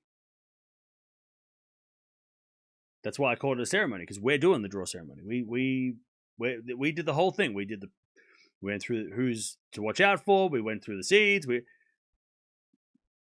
This is the ceremony. Or the show. We did a draw show, which they don't do. So we did it for them. That's why I don't know when it was that I started doing these, like, when did I do the first draw, like The draw ceremony show. Let me check. We've been doing this since like 2021. And part of the reason why I started doing these like live reactions to the draw is because they didn't do them. 2019, we did the draw ceremony in 2019. Australian Open was the first one that we did back in 2019. And the draw came out, and we were just like, I was just going, holy shit, that's crazy. And then we did one for the ATP Cup back in 21, and then the Australian Open 2021 was the next one.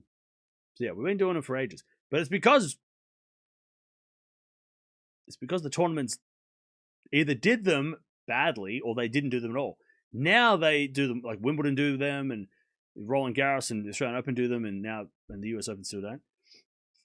But we do them for the other tournaments too, because Indian Wells don't do a draw ceremony for like the internet, right? So yeah, and it's fun. It's fun to just like sit here and like react to it, right? I love it. So much fun seeing all the matches and asking questions and seeing who has draws and all that shit.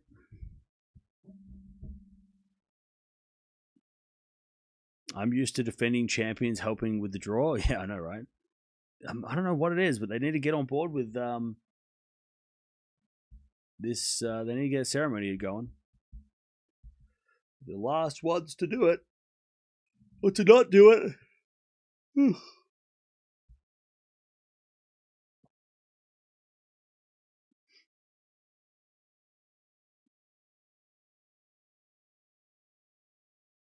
Scheduling will be interesting. I think that will decide the winner, except Fritz and others to go deep and good match timing.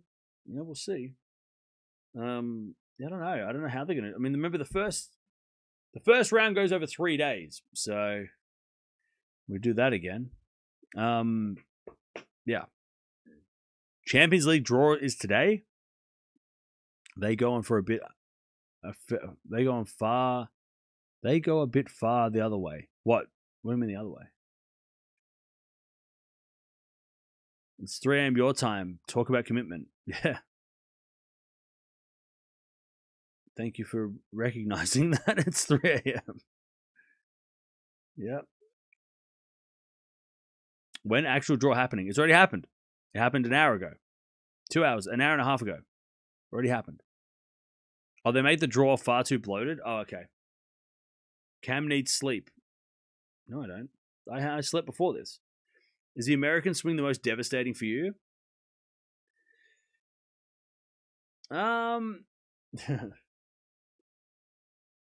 not really. Yeah. I mean, it is strange going to bed at 4 p.m. I don't like doing that. 4 p.m. bed is kind of annoying because I miss out on, especially when it's nice weather. Like, it's been really nice weather lately. So, like, going to bed when the sun's still up, I'm like, ugh.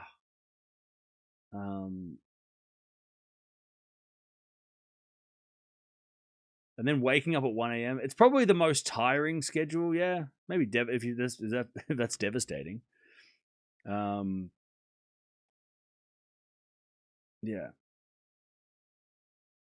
I mean, it's pretty exhausting this time of year. And also it's because we just come off like doing all-nighters in Europe for 3 months, so it's not the easiest. I'd much rather stay up all night than wake up halfway through the night and drag myself out of bed. But it's not terrible. I've been doing it that long, I just don't even... Like, I don't cry about it, you know? It is what it is. I can't change the schedule. So what? I can sit here and bitch about it, or I can wake up and do the job. You guys aren't here to hear me cry about times. Do I get headaches often? No.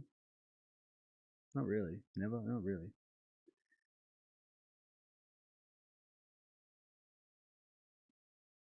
Thank you for taking the time to stream. That's fine. No problem.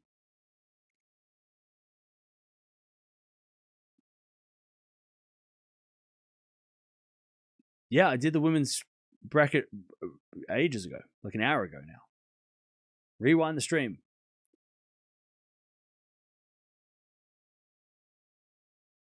I'm having a hard time to sleep here in Dubai because of the US times. Yeah. Yeah. Yep. Like, I'm a night owl, right? So I don't mind staying up all night. But going to bed early is, I don't like doing that. I'd rather stay up all night like I do at Wimbledon and going to bed at like 6 a.m. Like, oh, that's great. I love that.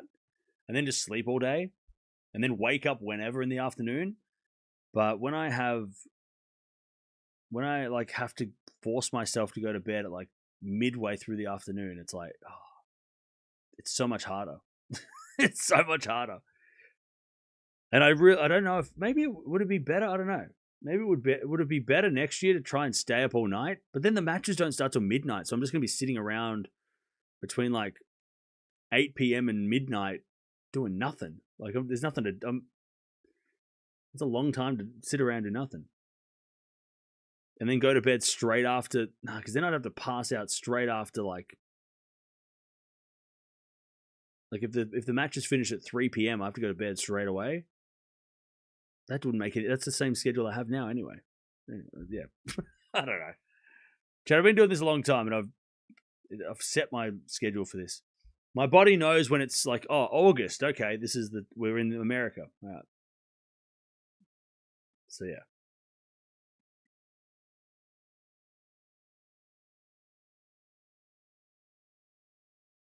I'm in Europe and I prefer Aussie and Asian swing time difference. Better for me to wake up early. Okay. Well, I think most of the Americans hate that. Hate that time zone. No worries, Maurice. Zheng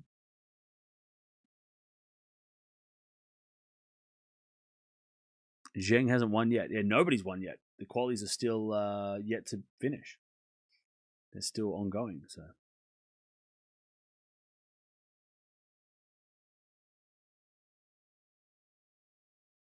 Sad for Carlos?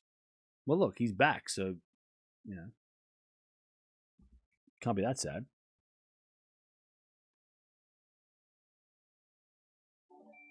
Hey, thank you for the thing. Shelton has a tough draw. Yeah, I think a lot of players do. A lot of players do.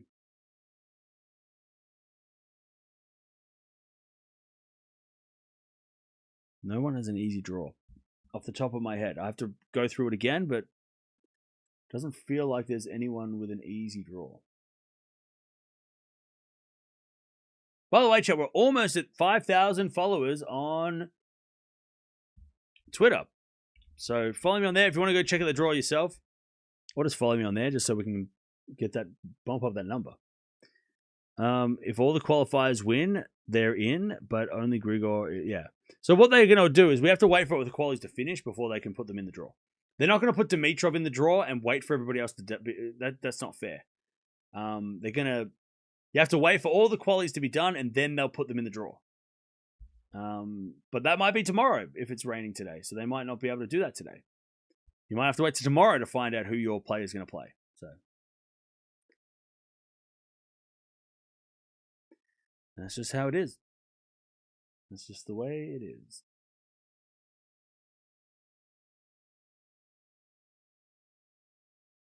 Sonmez was practicing. Her forearm was strapped. Might be another doubt. Oh, really? That's not good. That is not good. Why don't they televise the qualifying in the main? I think they do on YouTube, don't they? Don't they stream it on YouTube? Pretty sure they televise it on YouTube, yeah? The draw is still going on. No, the draw is out. We've already gone through it. I'm sorry. Do I have somewhere to be? That some of you all just like trying to end the stream. Hello? I'm sorry. What? You want me to leave? You can leave. You're free to leave. You don't have to be here. It's fine. You're free to leave. Have a nice day. We're gonna stay here for a little longer. Is that okay? This is the after draw. This is the after party draw, right? This is the after draw party, right? We're gonna stay here a little bit longer and just talk and answer questions. Some of y'all. The draw came out already, though. Why are you still here? Because I can be? Where am I going to go? It's 4 a.m. No one's awake. What am I going to do? I mean, the draw qualifiers in the main, those who qualify. Well, yeah, that's how qualities work. Oh, is that on YouTube? I don't know. People are saying they see it. Maybe it's on the website. I don't know. Raining hard now. Yeah, they probably won't. The qualities probably won't finish today. They'll finish tomorrow.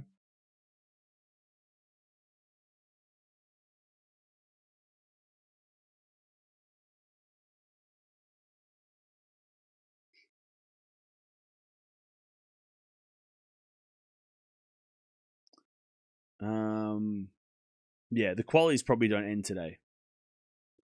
But also they have time, right? They could do the qualities tomorrow. They don't need to end the qualities today. Qualities don't have to finish today. They just have to finish by Sunday.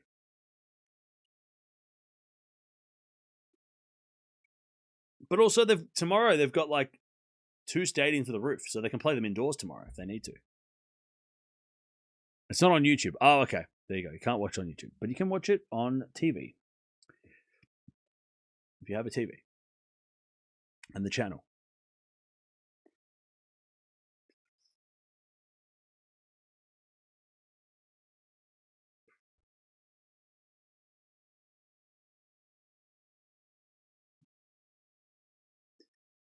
They can always move the qualities to Arthur Ashe or Armstrong. Yeah.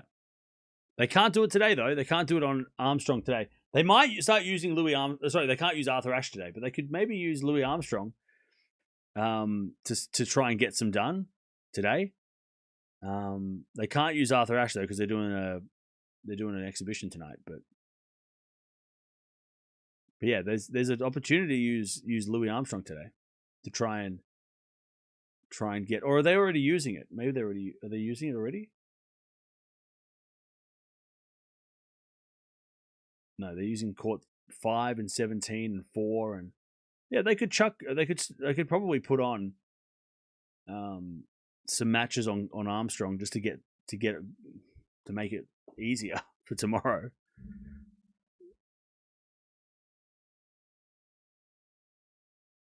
Who do I think's winning Monterrey? I have no idea. I'm not even watching that. I have no idea who's even still left in the draw. I have no idea. I have no idea. Who's still left in the draw?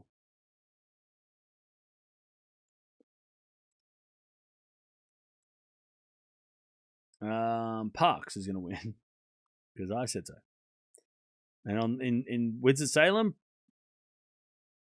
it would be cool if Ferry won. It'd be fun. Ferry winning would be fun. I like the fact that Nick holds his hands up. What? What do you mean? So a funny quote from Andreeva. She said one of her motivations for making deep runs is because she likes more attention. Oh, that's funny. That is funny.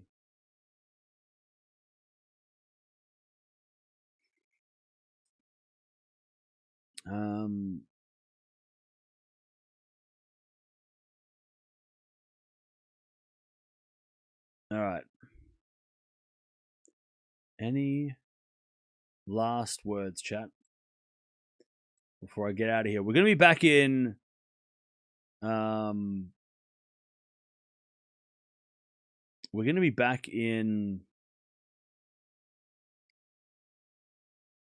like 4 hours, 5 hours to watch this stuff tonight. Did I hear about Dolly Parton? I did. It's been a really shitty week for that, so I really don't want to bring it up.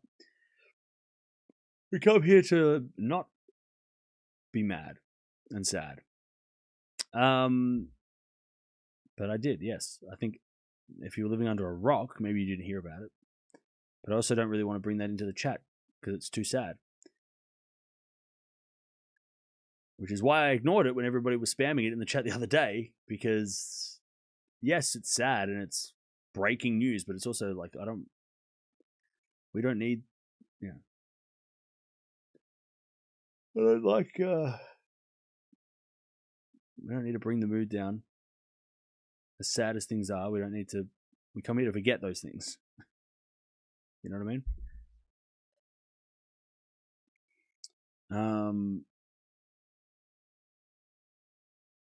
That would be fun indeed. Ferry's the only player left in my fantasy team. Oh God, I hope he loses now. God. Well, I hope he loses. Oh, it starts an hour. Oh, sorry, my bad. It starts an hour early. It starts in 4 hours. It starts an hour early. My bad.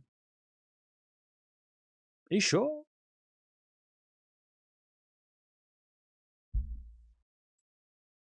Yes, it does. Good to know. Nearly fucked that up. Whew.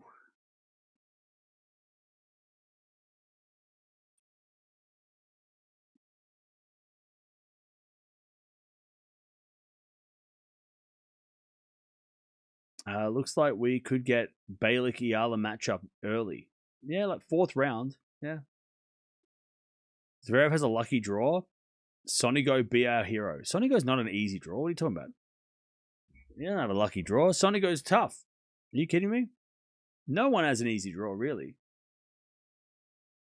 Everybody's got troubles in their draw.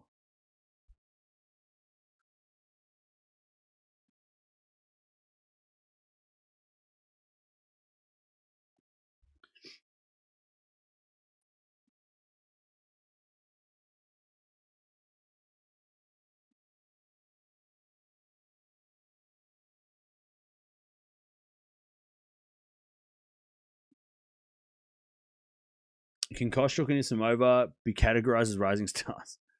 Yeah, I don't know why they're calling it rising stars. I feel like most of the people in there are known. But then again, we're so in tennis that we know them, but maybe the public don't.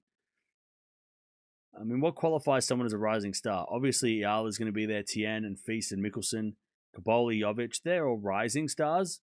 But like, yeah, Nissimova, Kostruk, they're not new. But I guess they're new to the public, like to the American public. Maybe, I don't know. They're not like veterans though. I mean, they're all pretty much under 25, right? So maybe that's how they're like all the younger players. It's cool to give them a platform. Yeah.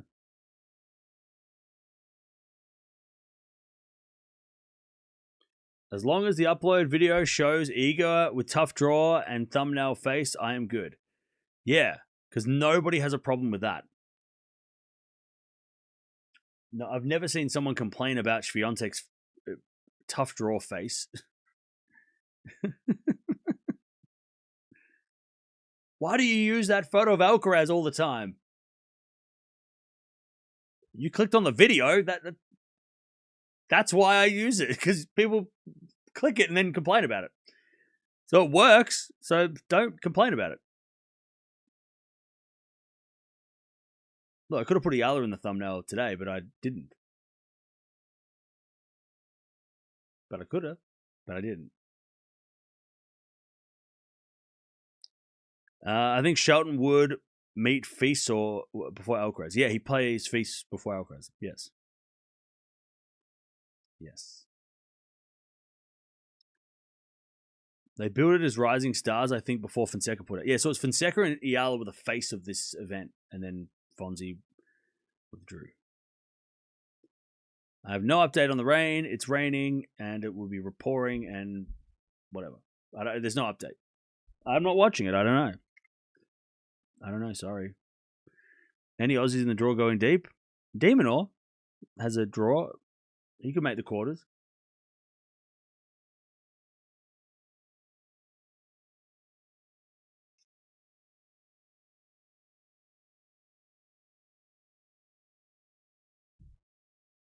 All right. Oh, chat. Good show. Good show. We'll be back. Do it all again in a couple of hours. 4 hours, right? 4 hours until we do the thing. So I'll send you over there. In the meantime, I'm going to go edit because that's my life. I edit as much as I stream, and I stream all the time. So that's my life. But I'll send you over here, and we'll be back to watch in a few hours. To watch this. No play before 2:30 p.m. Thank you, Kathy. There you go. Whoever was asking, there's your answer. But there you go. Draw videos will be coming out soon. Ceremony done. I don't know. Make your picks if you're watching this video later. Predict down below. But yeah, it starts on Sunday. First round on Sunday. No idea who's playing, but I'm sure they'll announce the schedule tomorrow. Maybe they'll announce day 1 and day 2. They'll probably announce who's playing the night session today, maybe, just to kind of give everybody a heads up on ticket sales to buy tickets and stuff. But yeah, that was fun, and shout out to the US Open for putting the draw out perfectly on time. 1 minute later, they went upload on the dot. So shout out to the US Open for being punctual. I'll see you guys soon.